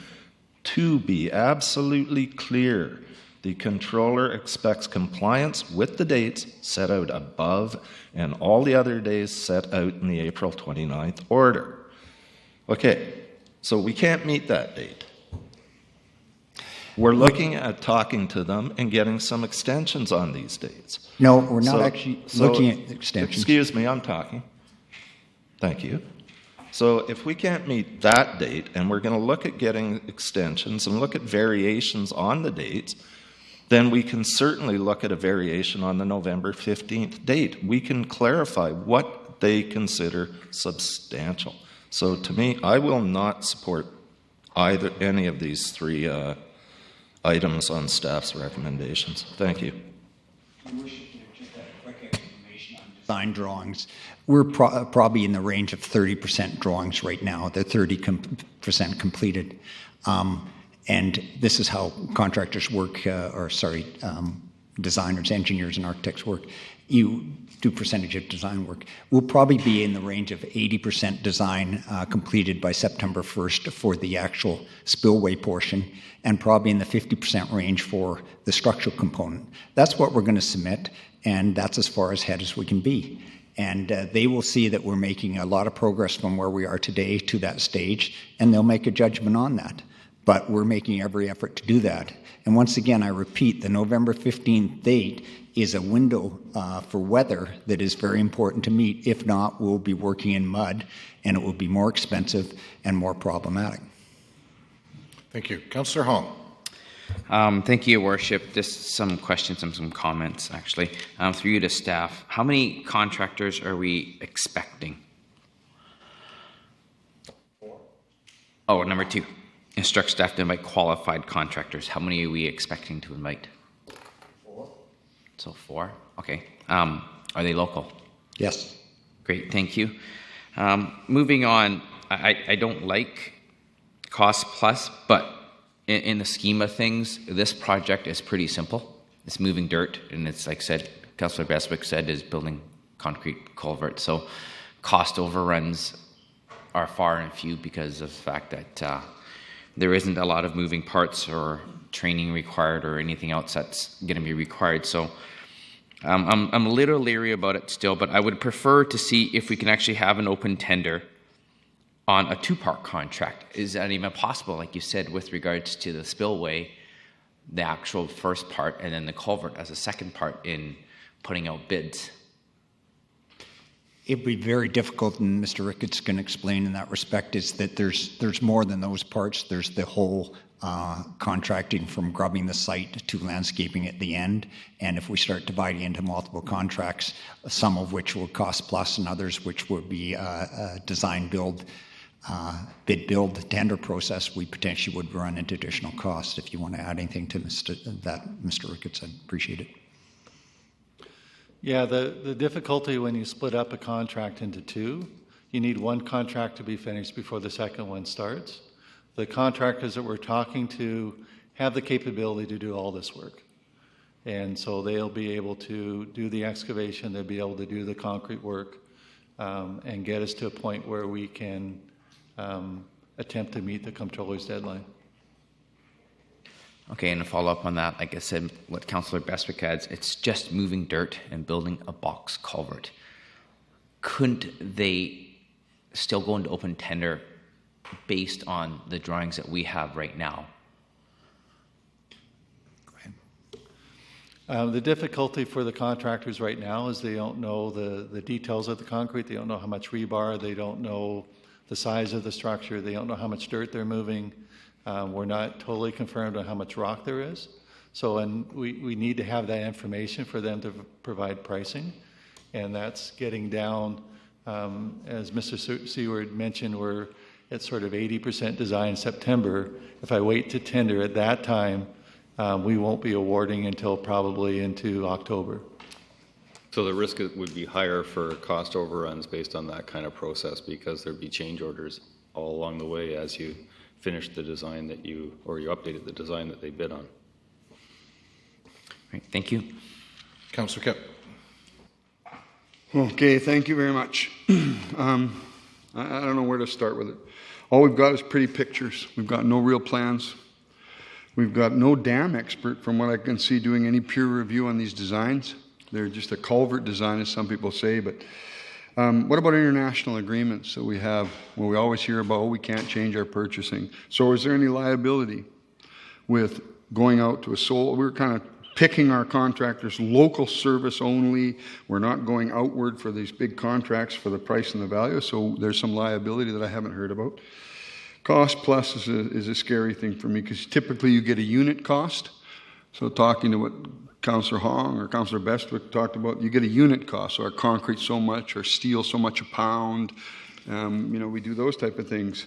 So cost plus is a concern to me, because is everybody going to be cost plussing? Design build. I mean, I would do a different design than Councillor Fuller, than Mr. Swaby, so we're all going to be designing something different. I just heard we don't have the size of the spillway design yet. We don't know the width of it or the size. We don't know what PSI concrete we're using. We don't know the rebar size. We don't know the riparian works. I have heard nothing about riparian at the end of the spillway. I have nothing heard of the improvement of downstream mitigation. I have not heard anything about soil, because that used to be a train track built with coal mining dust and dirt. Where the waste goes, that 1,000 cubic yards of wood material, where we're dumping that. Significant trees within our own tree management bylaw, I've heard nothing about. Where this spillway kicks into me is a very interesting one. I think that if I had real dimensions, and I didn't have any real figures for it, but the spillway, we want to start 18 inches above the existing one that has a 5-foot spillway below the dam. So we could take that up almost 4 feet, so reducing that 15 feet down possibly. And I really am troubled by this being called an auxiliary spillway. It's the spillway. It's just another spillway, because it's 18 inches above that one. It's just another spillway, so it's not really auxiliary because it kicks in before the other one is completed. So from my perspective, with pretty pictures, no plans, no real dam experts looking at how these 4 companies are going to do this good work, we'll be comparing apples to oranges on an open-ended contract. We're missing data still. We're missing studies, and we're missing portions of the motion. Even on page 12 of this motion here, it talks about in the meetings, July 20, the council passed multiple point motion. We've really only worked on a little tiny bit of it, so I'm disappointed I compromised. I'm really disappointed I compromised to get the whole motion going. So therefore, I cannot waive our purchasing bylaws. I cannot instruct staff to invite qualified contractors, and I will not support a cost-plus contract. I can't spend our money like that. Your Worship, just for clarification, we do have the size of the spillway. Well, just heard Mr. Ricketts say that he didn't know the size. That's all I but it is 10 meters wide and 5 meters deep right now. In the final design, it may adjust in very small increments. We're fully engaged in the permitting process for everything mentioned: riparian, soils, contamination, trees. We're well down the road. Culturally modified trees, archaeological. We had an archaeologist out on the dig, and we're certainly well aware of the potential for any coal slag in there. We checked on that when we're digging as well. So the issues, and I recognize Councillor Kipp isn't privy to all these because these are evolving as we speak, but we're underway on all those. And again, as I say, we're 30% developed on the plans, more advanced than that on the spillway design, but as that information comes available, we'll certainly get it on the website, so it would certainly help the questions that Councillor Kipp had. Okay, I didn't hear about downstream mitigation. Yes, certainly I'll clarify that, as Golder has looked at the Harewood Creek and has, that's one of their design components to determine if any of the broken or dead logs in there need to be pulled out for capacity. They believe not, because it will act as an energy dissipator in a storm event. Well, I was actually talking about the actual damage in Harewood. We haven't never. The flood still goes over the dam, still goes down the spillway and floods Harewood. We've done nothing to mitigate that, the downstream, except put in an emergency. Just like Jordan River, we have a siren and an emergency plan, which is good enough down there. Thank you, Councillor Kipp. Pardon? Thank you. For what? Well, From we my need point to. of We view? need, no, no. Thank We you. need to stay on this. On this. Excuse on me, the Your topic. Worship. You brought up the H2O plant, and we can't vary. You brought up Councillor Kipp. Thank you, Councillor Kipp. Thank you for letting me have my opinion. Councillor Kipp. Excuse me. Why can you? You're going to bring next up what speaker. you know? Councillor Kipp. Excuse me, Your Worship. Why can I not bring up points when you can? Can we just move on to the next speaker, Councillor Kipp? Sir. Perhaps we could adjourn the meeting for 10 minutes while you and I go and have a conversation about this. Sure, let's go. Okay. Well, you know, I'd rather do it in public. What's the point of not? Why you can bring up something and I can't? No, You brought up- Councillor Kipp, you're now out of order. I challenge that. Of course. Yeah, of course, it's my right. Okay, challenging the point of order. Call a question. Is there a discussion? No, not on point of order. You're ruling me out of order because I'm asking why I can't bring. Councillor Kipp, I'm trying to get moved on to the next speaker. That's all I'm trying to do. I'm just cutting you off. Councillor Kipp, I'm trying to move on to the next speaker. But I say you're cutting me off. Okay, so we've got a point of order. Can we call a question, please? I've called Councillor Kipp out of order with respect to adjourning the meeting while him and I have a sidebar. No, excuse me, that's not what I'm, point of order is, that is not the point of order I called you on. You called me to stop my conversation when I wanted to bring up points on my discussion, and I'm challenging you on that, not going outside if you want to go outside with me. So it's a matter right here that you're not letting me talk about issues like the H2O plan or design build or ask what other design builds we've done, like our annex. Councillor Kipp, the point I was trying to make was the fact that you started to refer to the downstream mitigation, and I don't disagree with you on that. But that's not what we're talking about here today. That's why I asked to move on to the next speaker, because that was not on the topic. And I agree with you on that we need to look at downstream mitigation. I'm out of here. I'm out of here. I can't take this. It just started to drive me nuts. So, Councillor Yoakum? Councillor Yoakum. Jim, do you want your answers before I go? Stop. Never mind. Let him go ahead. He's doing what I wanted. Question I'd have in regards to the staff recommendation is, on one, can we put that clause in there? If we do waive it, why? About basically we're going this route because of time restraints from the comptroller's order. Because that's my first question. So, Your Worship, it's inherently obvious, yes, that's what we're doing it, and I think you've made some good statements around that, and I think it's recorded as I can tell you that we are doing it this way so that we can meet the comptroller's order. Thank you. And my second question on 3, if we go down this path, on the cost plus, can we do a max of or be reviewed at 2.5? And then I know this is going to be monitored by, assume it's going to be monitored by engineer/inspector to, when you get, say, the cost gets to 2.5, see where we are. An engineer, I'm sure like you, one of you gentlemen stated, engineer will be monitoring it, and they'll be realistic. And we're dealing with professional contractors as well. I know there's going to be trust, and there has to be trust. But when I used to work on the gas pipeline, there was an inspector there who followed us along the pipeline. Sort of have someone there like along this project. So, Your Worship, I think the answer to that is no, because once you start, it's hard to stop and leave the project midway. You certainly could cut things out. I would suggest you probably won't at the end of the day because there might be landscaping. But I think once we've dug the ditch, once we're in it to go. Okay, let me rephrase it then. What I'm getting at is, I'm not saying cut no one out, but have it reviewed or monitored. A. Secondly, say have a cap at 2 point. I know the project will be, hopefully it'll be as low as we can. I get that, but have it so it's just not open ended. So the engineer, whoever the engineer is looking at this project, say at 2.5, do an update with us. And so, yeah, the things are going as would be if we were tender. This would be the ballpark. You're within realm of reality of what was happening here. Yes, Your Worship. I believe there's 2 phases that That's what I was going with are that 2 point. milestone dates for sure in terms of the project, and our project manager will certainly be monitoring the costs and be able to update council as we go along. Just for comfort level, so it's sort of like a cap. I know it's not a cap, but you know where I'm going with that. And thirdly, sorry, okay, go ahead, Toby, first, and then I'll carry on. It's a good point, and what we would do is provide you every 2 weeks an update on the costs as we move through the project. Right now, the estimated cost is 2.8 to 4.6 million. Certainly we hope to do it in the range that you're describing, but right now the estimates are higher than that. We have one success already that we haven't run into rock, and therefore we won't have that additional cost, and if the boreholes are consistent throughout.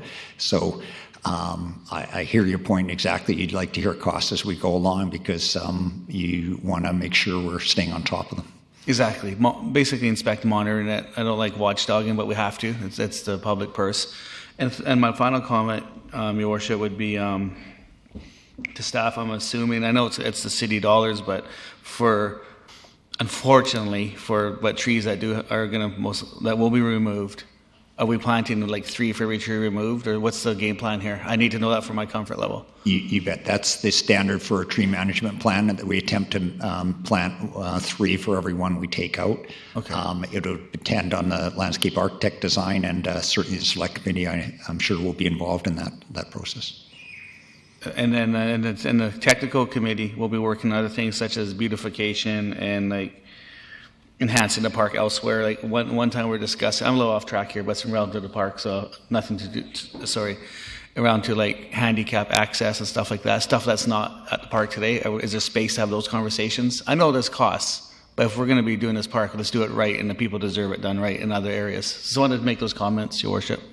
So before I hang up, before I finish speaking here, is there those opportunities for enhancement? The washrooms and... The first step certainly would be complete the construction of the auxiliary spillway and see what the costs are there, and possibly come back to council to suggest again with the select committee of what other enhancements we could do for relatively low cost that would improve the park for all the users. Okay, just to wrap up, thank you, council. As I get we got to do that, and whether it's in the spring we'll be doing more things. And the reason I say that is, over the last, I've been here 8 months, so the last numerous years since 2010, we have put that community through, sorry about the language, but we put that community through hell on this topic.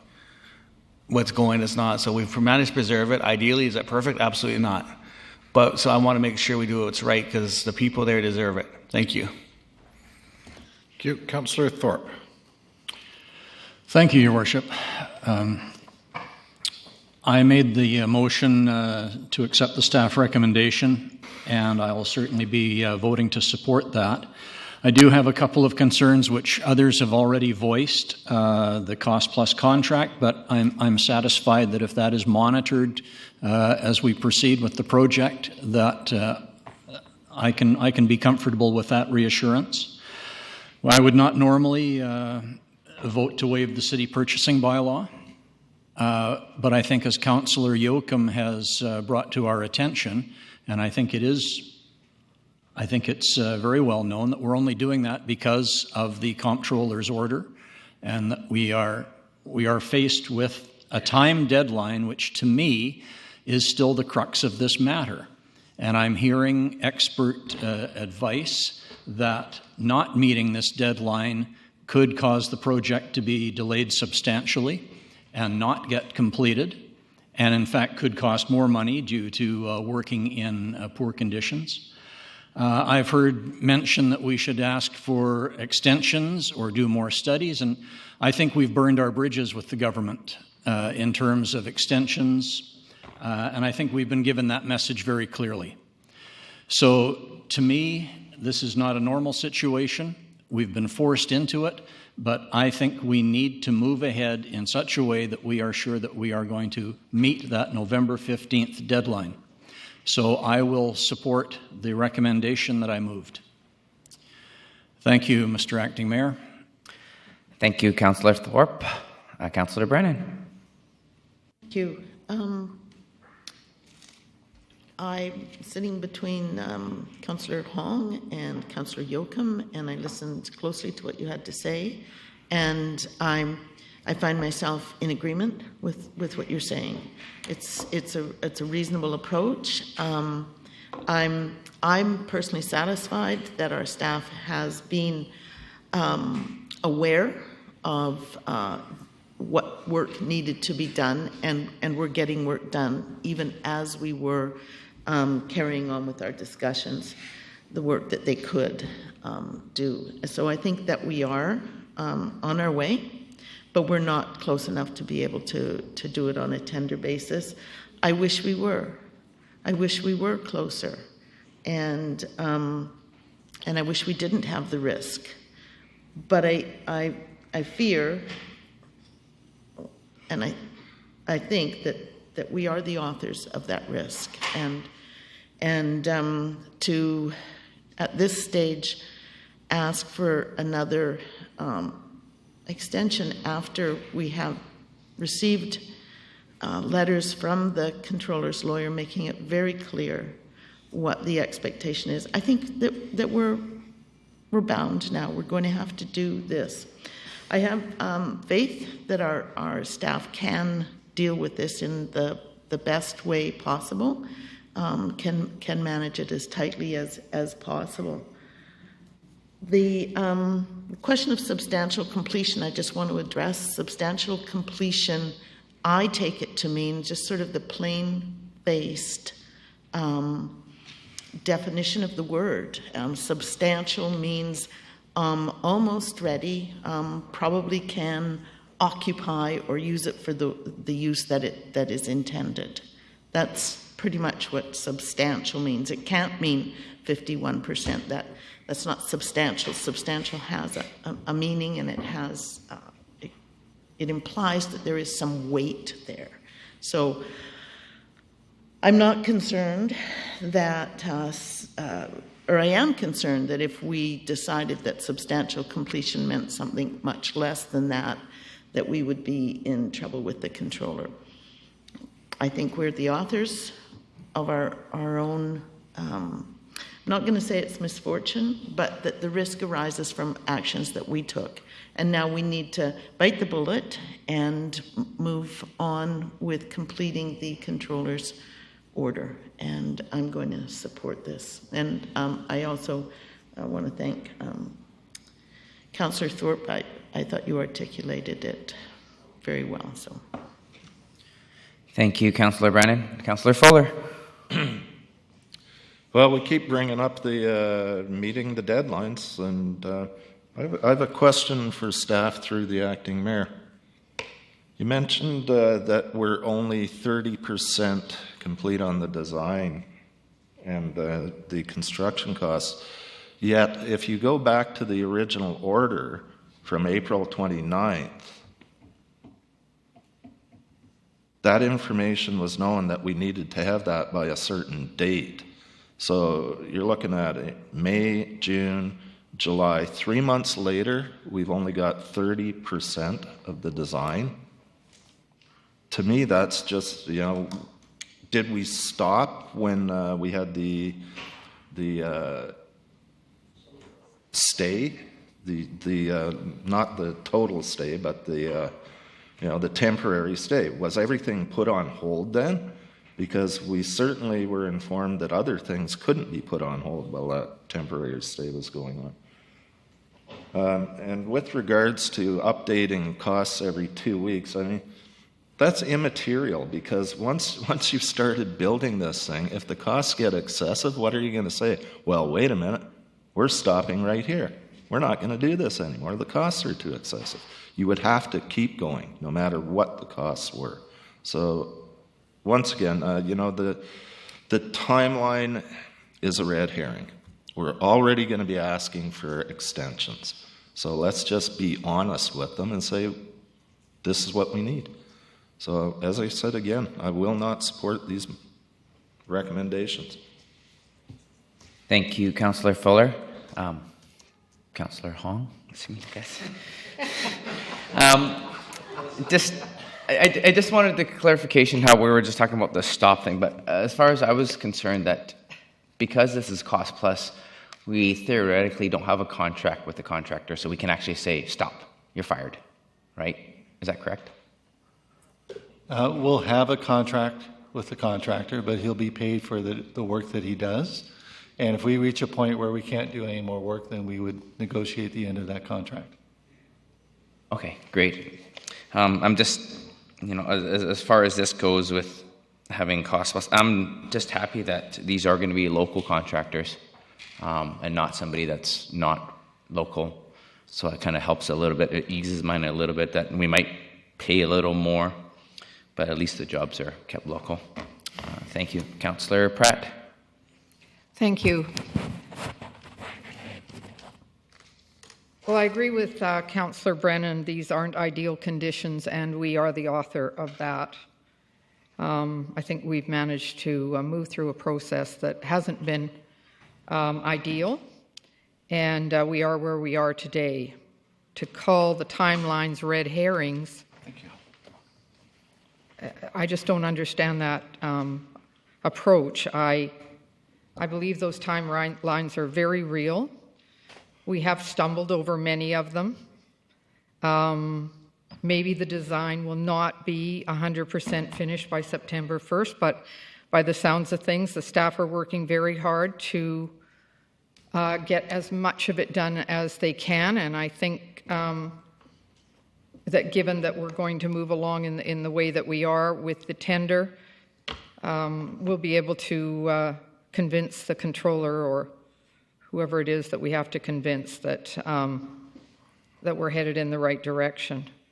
I believe we just need to get on with this, and I think we need to pass this motion and let our staff, who are working under very difficult circumstances, to meet deadlines and do the work, to get on with that work. So I will be supporting this motion, and I would urge the other councillors to do the same. Thank you. Thank you.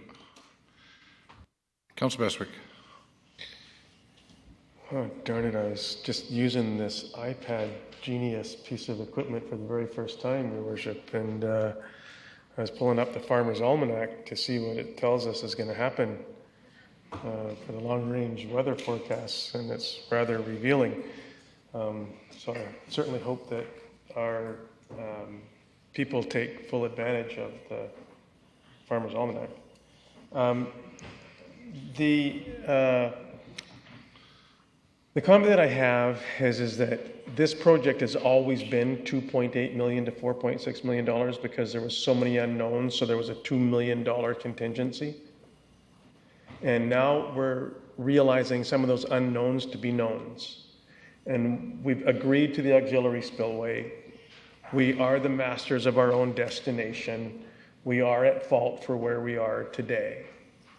It's extremely unfortunate. The good news is we aren't spending 10 or 15 or 20 or 25 or $30 million. So that's the good news. So it's kind of like a flesh-eating disease. Good news is we've caught it. The bad news is we have to take your arm off at the elbow. So when I look at the 2.8 to the $4.6 million, and we know that there's no bedrock anymore,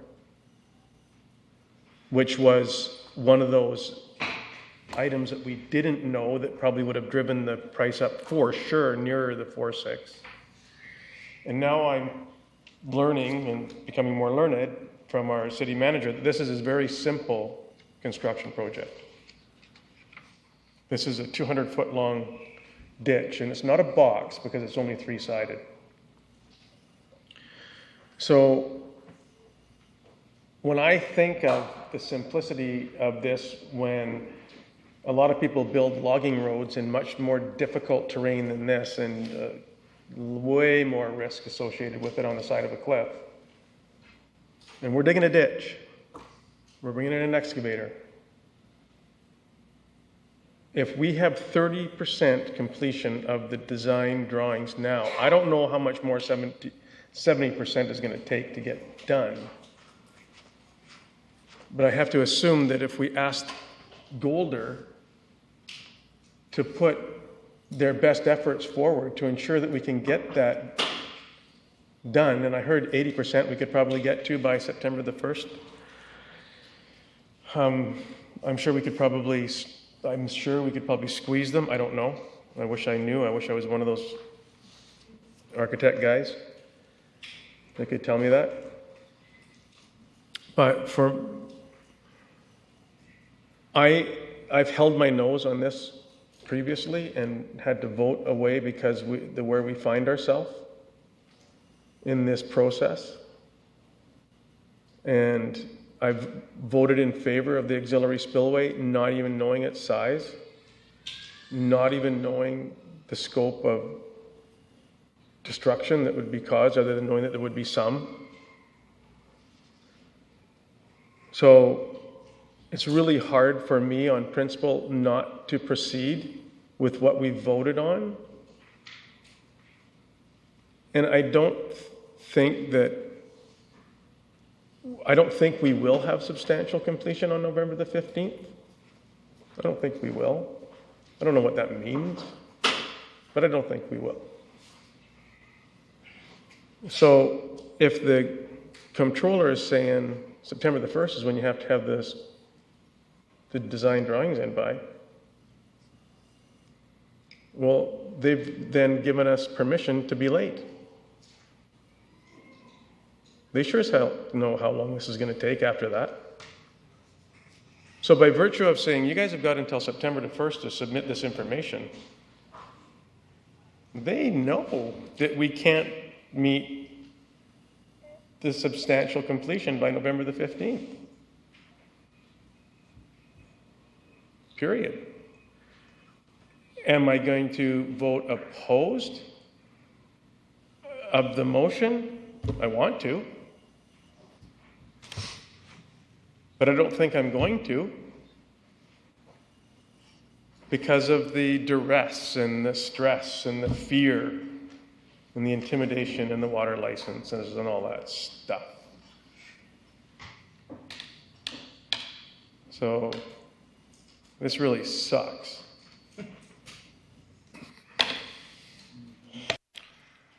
Thank you. We've got two additional second or third time speakers. Does council, at council's discretion, do you want to call the question? Call the question? Okay, call the question. The motion has been moved and seconded.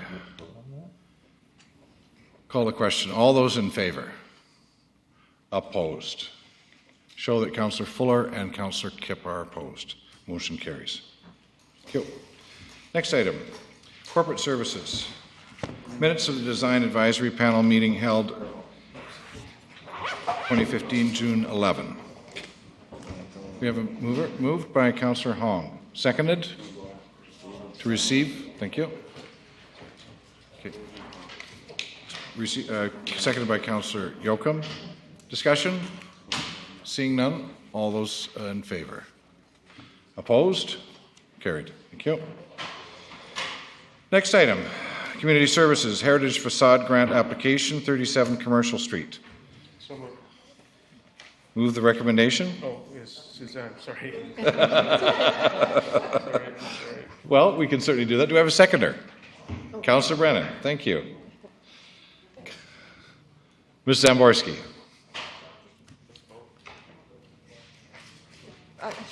Does council believe they have enough information to call the question? The report is perfect. Yeah.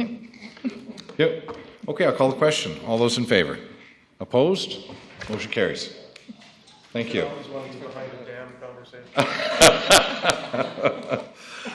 Next item, Nanaimo Community Garden Society. Approval in principle to be introduced by Councillor Thorpe, Chair of Parks and Recreation Commission. Councillor Thorpe. Thank you very much, Your Worship. Thank you, Your Worship. I believe there is a delegation to speak to this. Do we wish to hear them first, or can I? I'm hearing call the question. All right, then I will. Is Ms. Pat Wells in the audience? Do you mind if we just call the question? Do you have any issue with that? No?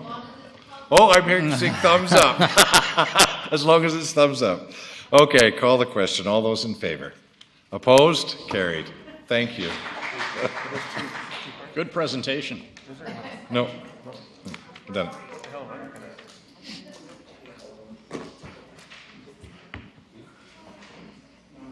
Next item, travel assistance grant recommendations to be introduced by Councillor Thorpe, Chair of Parks, Recreation and Chair of Parks, Recreation Commission, to obtain council approval for travel assistance grants. Do we have a mover and a seconder? Also move.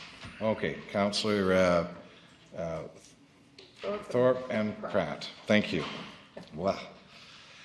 There is. Would you care to introduce, or does council wish to call the question? Call the question. All those in favor?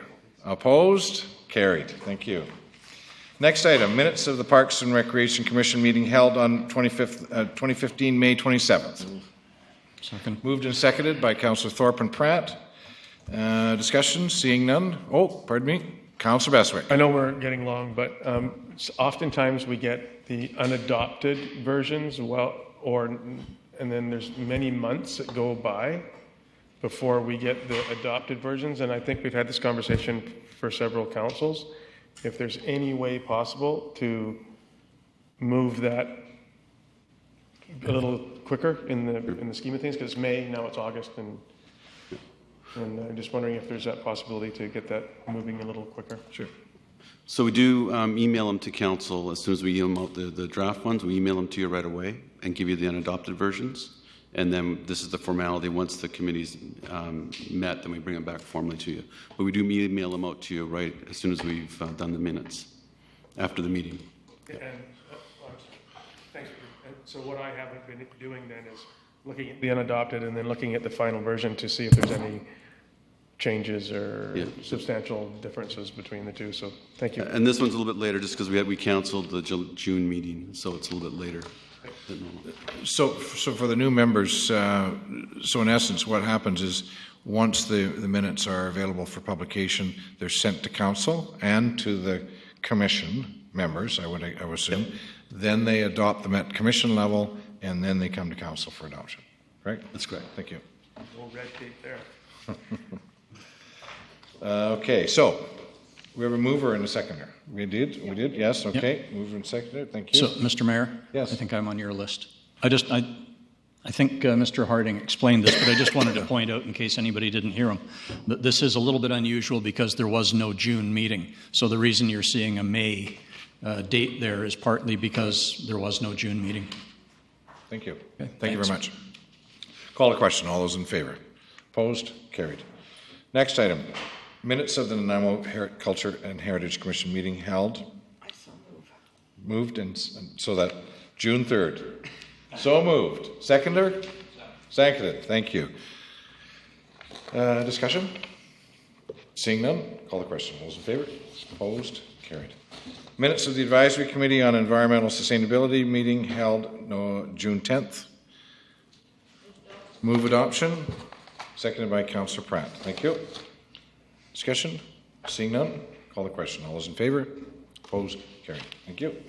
Correspondence? Seeing none. Next item. Notice of motion.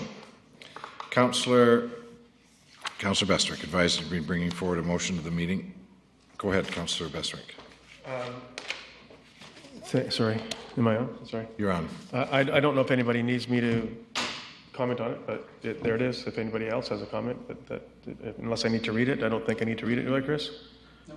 No. So there it is. If anybody has any comments, great. If you'd like to talk about it between now and when the time comes, about other things that you may or may not like to add or debate Your or Worship, discuss, that'd be fun.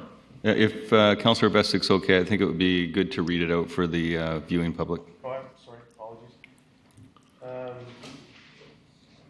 Am I back on there? Sorry. The council, in anticipation of the reacquisition of 100 Gordon Street, direct staff to prepare a report with options and cost estimates to undertake the following. A, remove signage and fencing from the property. I don't know if anybody saw it driving in today. I think that'll be okay. Level and place driveway chip or pave the property. Make the property available for use by tour buses, RVs, and prepare the site for pay parking use. Thank you. Thank you. Thanks. Councillor Fuller. Yeah, just wondering if we could, some sort of a friendly amendment to that would allow other ideas to come into play on this one. Oh, I'm sure they will. And I am extremely friendly and would love to have any friendly things that you'd like to do to it. Yeah, so possibly a bit broader of a report. I'd like to see a waterfall coming with gravity fed up and then down that bank, and water slide. If we could have lights into it at nighttime, we could put movies on it. So anyway, movie thanks. in the park. There you go, movie in the park. Thanks. Okay, so we have a motion on the floor. Are you suggesting a friendly amendment? Yeah. It's a notice motion. So. Pardon me. I'm sorry. Thank you. So we'll see you at our next meeting on this one. We're having way too much fun, right? Mm-hmm. Okay. Next one. Other business. Okay. Councillor Fuller Bestwick, you back again? No? No. Okay. Thank you. So next item. Councillor Brennan advised she's bringing forward a notice of motion. Thank you, Worship. Yeah, I will be bringing this motion forward for consideration to the regular council meeting of August 17th.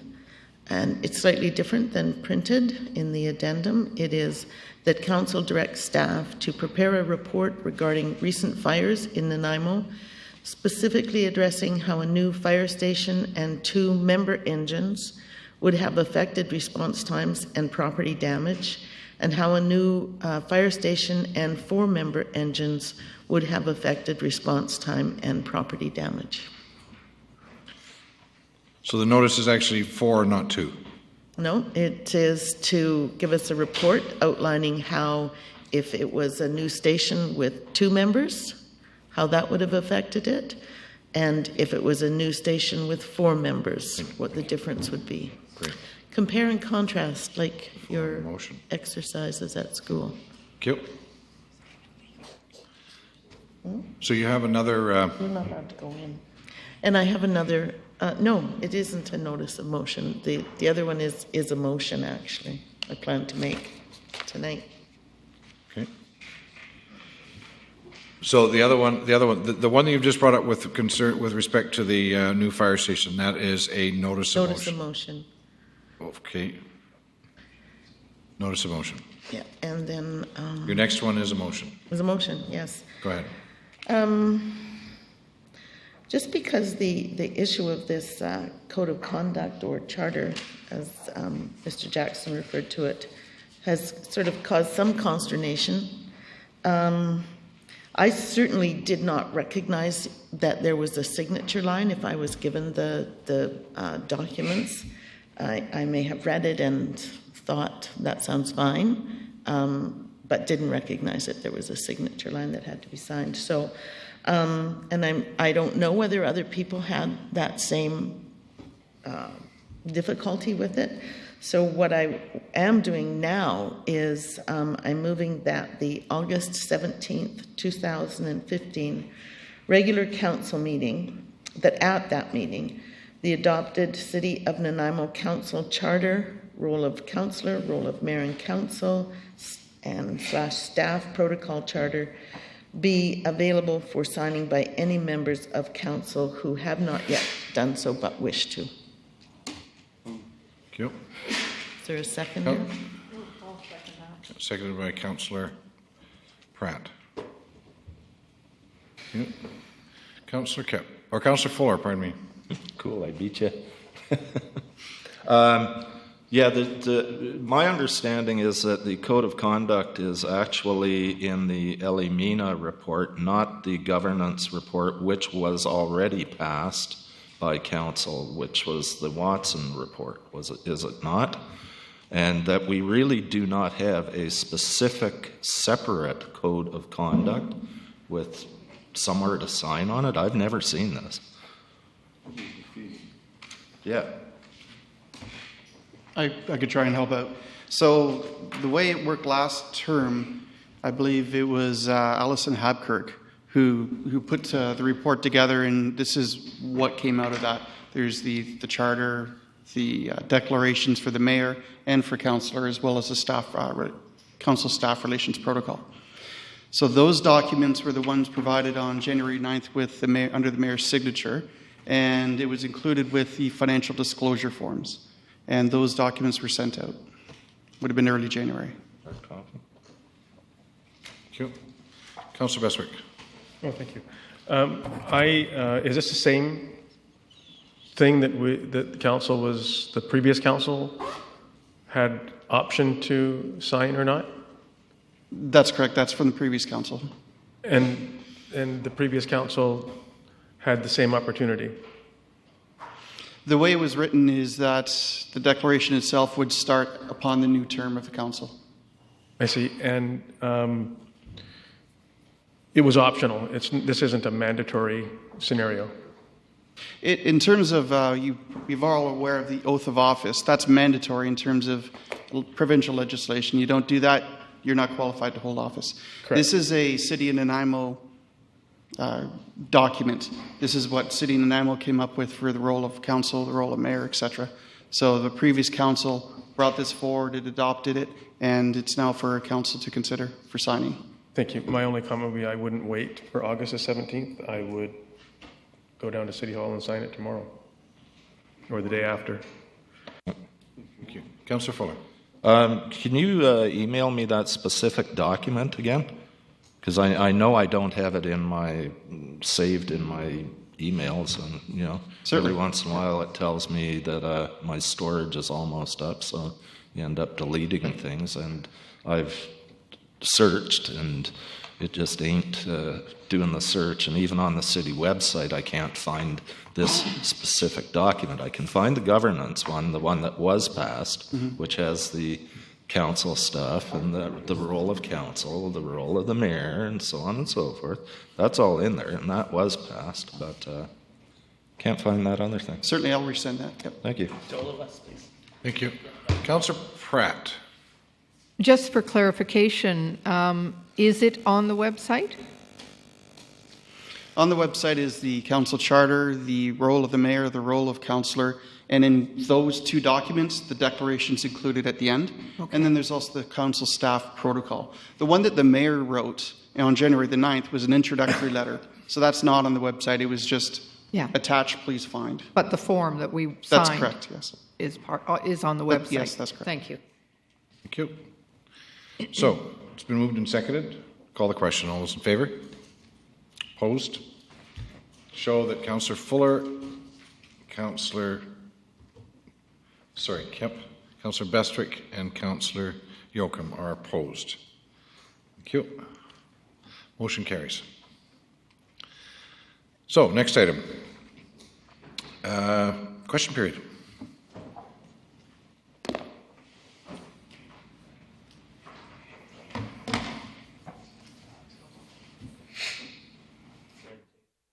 For Emery Way, and maybe through the chair, Councillor Brennan would like to help me in her concern of what appears to be 4 men on a fire truck. Which, sorry? Councillor Brennan. The four-member engines. Yes. Am I correct in understanding that this is some sort of workman's compensation demand for entering a structure which causes this 4-man demand? The Workers' Compensation Act, in the health and safety sections, occupational health and safety, says that a firefighter cannot enter a structure, burning structure, unless there are 4 members there. Through the chair or the mayor to possibly staff, am I correct that when it is immediately known of a structure fire, there is usually 1 or more engines called out from, you might say, every hall in Nanaimo, which is more than, say, 3 or 4 engines. Even if there was 2 on an engine, that's 6 or more on scene. And therefore, this promotion of trying to get extra men on a truck is sort of misleading, because a structure fire that is under the demands of the Workmen's Compensation, as we've just heard, if you were to check with your dispatch center, I believe I would be correct in finding out that there's trucks from every hall, plus your auxiliary crew trucks. So there is many trucks, many people. Unless they operate separately at a fire scene, I believe there is a command. Perhaps we could get staff to answer your question. Thank you. Your Worship, there's a notice of motion to bring forward a report on this, and that would be one of the issues that we're addressing on this issue. Certainly on a structure fire, there's usually a minimum of 2 trucks sent from 2 different stations, but we'll have much more. Chief Richardson will be able to respond to that in detail. And Your Worship, the issue is about 6-minute response times, and that can only happen from the lead truck that's been called out. Mr. Mayor, we are aware that trucks do go around their territories and therefore could be right next door to a call out as the auxiliary or second truck. There's lots of possibilities to maintain 6 minutes or less, but that leads me to another question, Mayor McKay, is we've heard, I believe it was for 2014, just over 7,000 call-outs. And that's basically almost 20 a day. I would assume or ask you, sir, if that included fire, medical, and vehicle call-outs. Yes, all of those. Is it possible to get a breakdown on those call-out numbers?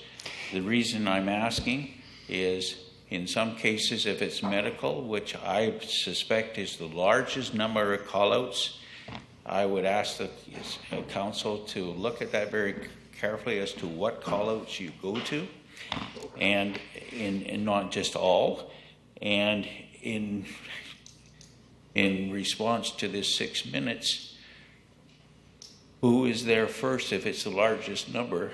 For instance, could the ambulance be there first, waiting for a truck for support and say, we don't need you, which happens, that sort of thing. So I think there needs to be a more, ask the council, more analysis of what calls there is and, fire, medical, or vehicle. And let's reduce this to the demand time for, I believe, is basically fire. That's the main, I believe, idea of a fire department. And the others, in my opinion, are auxiliary. So I ask council to please look at the breakdown, get the breakdown, because do you need 6-minute call out if an ambulance is sitting at somebody's door? They're just like secondary. So please, I ask council to get those figures and have a good close look at them as to where you want the 6 minutes. Thank you. Your Worship, just for clarification, we printed the information on all the types of call-outs, medical, and all the others many times, and we'll certainly supply that again. Thank you. I would have thought I would have been at the report here today to support the numbers, the 7,000. Thank you.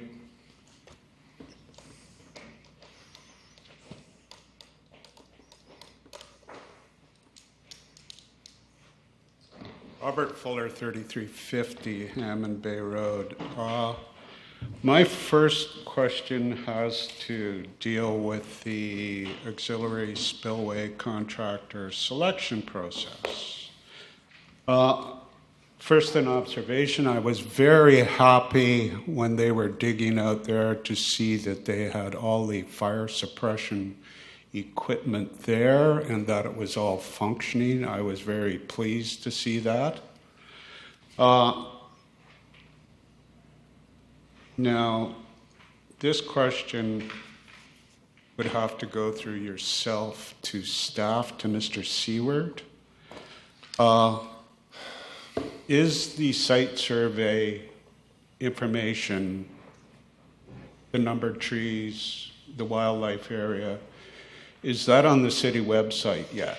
Yes, I had it put on today. It was put on today. Is that information going to be given to the selected applicant when the time comes?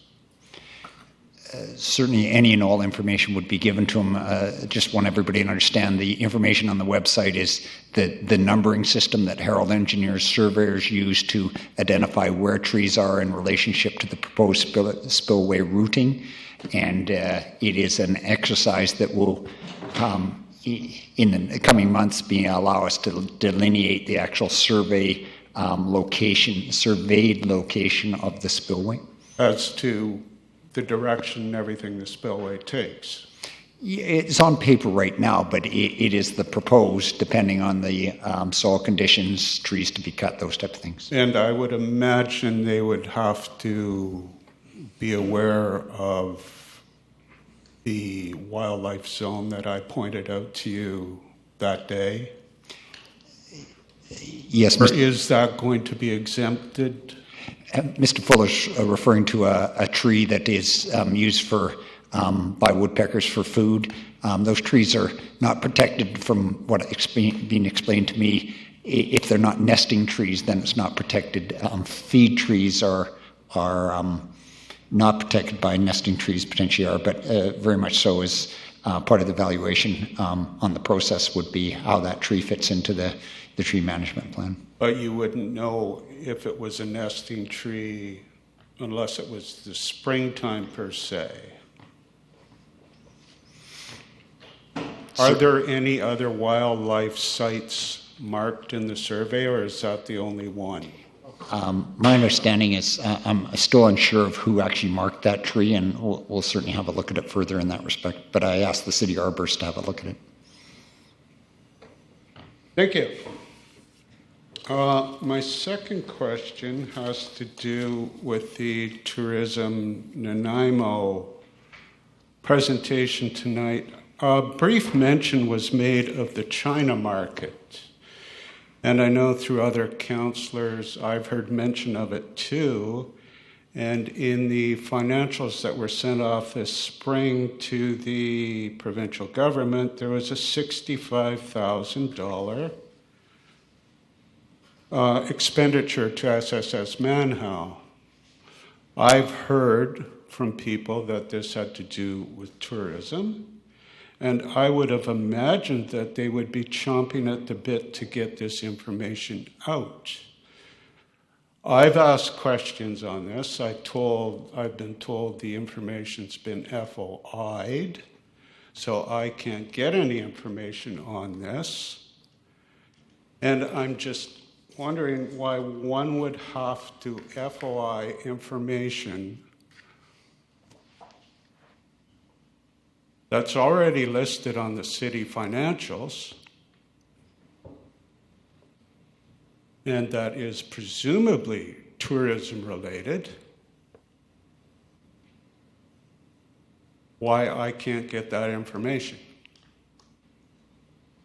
Your Worship, I can take a stab at it. Once it's FOI'd, the body or person being FOI wants to ensure that all of the information they can release is acceptable, given that some of it may involve third parties, and I assume that's what NEDC is doing. And we'll wait to see what they can release. Was it FOI'd before or after I submitted my first question? I don't know, Your Worship. Because I sent that off 3 times, and it's basically pretty simple stuff, you know. Was it sole sourced? Why was it sole sourced? When was this held? What was the outcome of this exercise? Can I have access to pamphlets and other information presented? It's pretty Mickey Mouse stuff. I don't know why one would have to FOI information that's already on the city financials. Certainly, it's our money being spent, and surely it isn't secret or anything, is it? I've heard Mr. Kipp mentioned it one night. I've heard other people say it's pamphlets, it's booklets. Okay, so Mr. Fuller, the presentation tonight was on the general activities of the Economic Development Office, specifically the Tourism Office. And I know that you and I have had conversations. I've turned you over to Mr. Swaby. That's the best we can do right now. We'll chase it up again tomorrow to find out where we're at with the FOI, specifically to your question. But I don't recall you ever asking me some of those items that you were just asking just now. So if please, I have to, no, I can go into my own emails because I've saved it. These No, please are do. the Please do. questions I asked. No, this please do. has to do with tourism. Yeah. The presentation tonight was on tourism. It's our tax dollars being Mr. spent. Fuller, tonight's presentation was about tourism marketing initiatives in general. You're asking a very specific question, so we can't give you the answers to that right here, right now. So if you wouldn't mind sending me your questions that you've asked tonight specifically, then we'll see what we can do about answering. As you well know, you and I have talked about this, and I've assured you that we'll get you the answers you need. I've sent them 3 times. Why should I have to do it a 4th? Your Worship, I don't think he does. We're waiting for the NEDC has let us know that they have an FOI and they're working on it. And when we hear from them, we'll release the information as well to Mr. Fuller. How's that? Ludicrous. Thank you. Sir?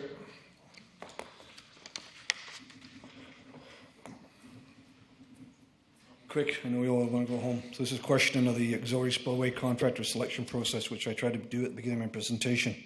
The concern is public safety. I would imagine that's important, correct?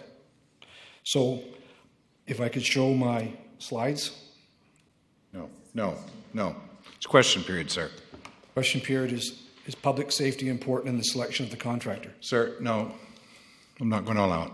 So with public safety in these slides, Sir, you are your not- slides, you are from what not I going could to see, let me had show a absolutely concern nothing for to public do. safety. Had absolutely nothing to do with the auxiliary spillway.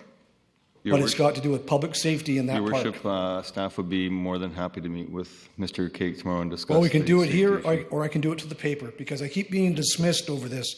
And the comments that come back about allegations, those aren't allegations, those are facts. Those pictures represent Sir, do you have a something that's question happening. about tonight's agenda, sir? Yes. Is public safety not a concern in that park? Of course it is, sir.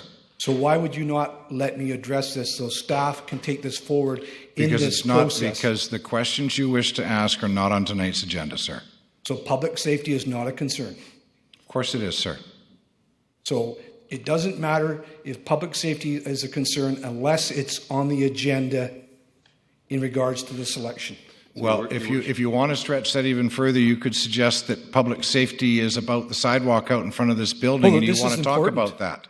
This is a failure happening. Sir, it's not on tonight's agenda. Therefore, it doesn't qualify for question period. I'll go to the media. Thank you, sir. Your Worship, if it's about, I saw a picture about the Bolt. Staff was out today. We'd be happy to meet with Mr. Cake tomorrow and discuss it further.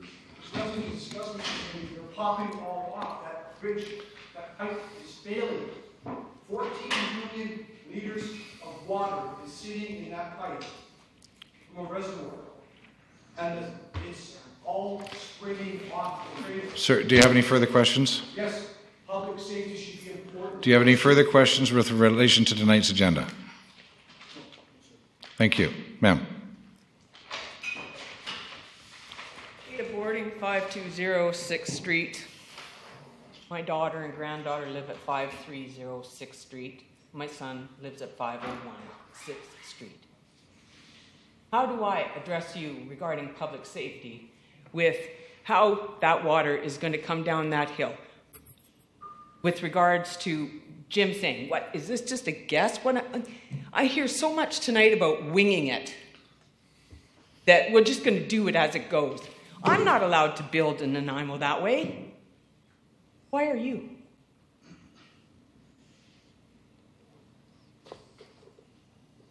That's the way we're going to have to do this project, ma'am. So how do I get it so that we can talk about public safety? Well, that's what this auxiliary spillway is all about, ma'am. How do you know that if you don't know what it's going to do on the other end yet? We're not here to talk about the downstream mitigation, ma'am. We're here to talk about the auxiliary spillway. The auxiliary spillway creates that. Ma'am, You have to know how that goes. the auxiliary spillway is being built due to an order of the Comptroller of Water Rights. You're afraid to ask for an extension. We need to do it, ma'am. And I don't disagree with Councillor Kipp about his concerns downstream. I don't disagree.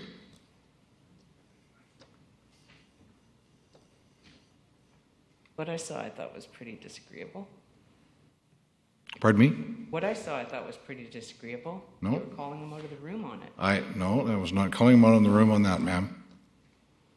Do you have any further questions? No. Thank you. Motion to adjourn? So moved. Thank you. We're adjourned.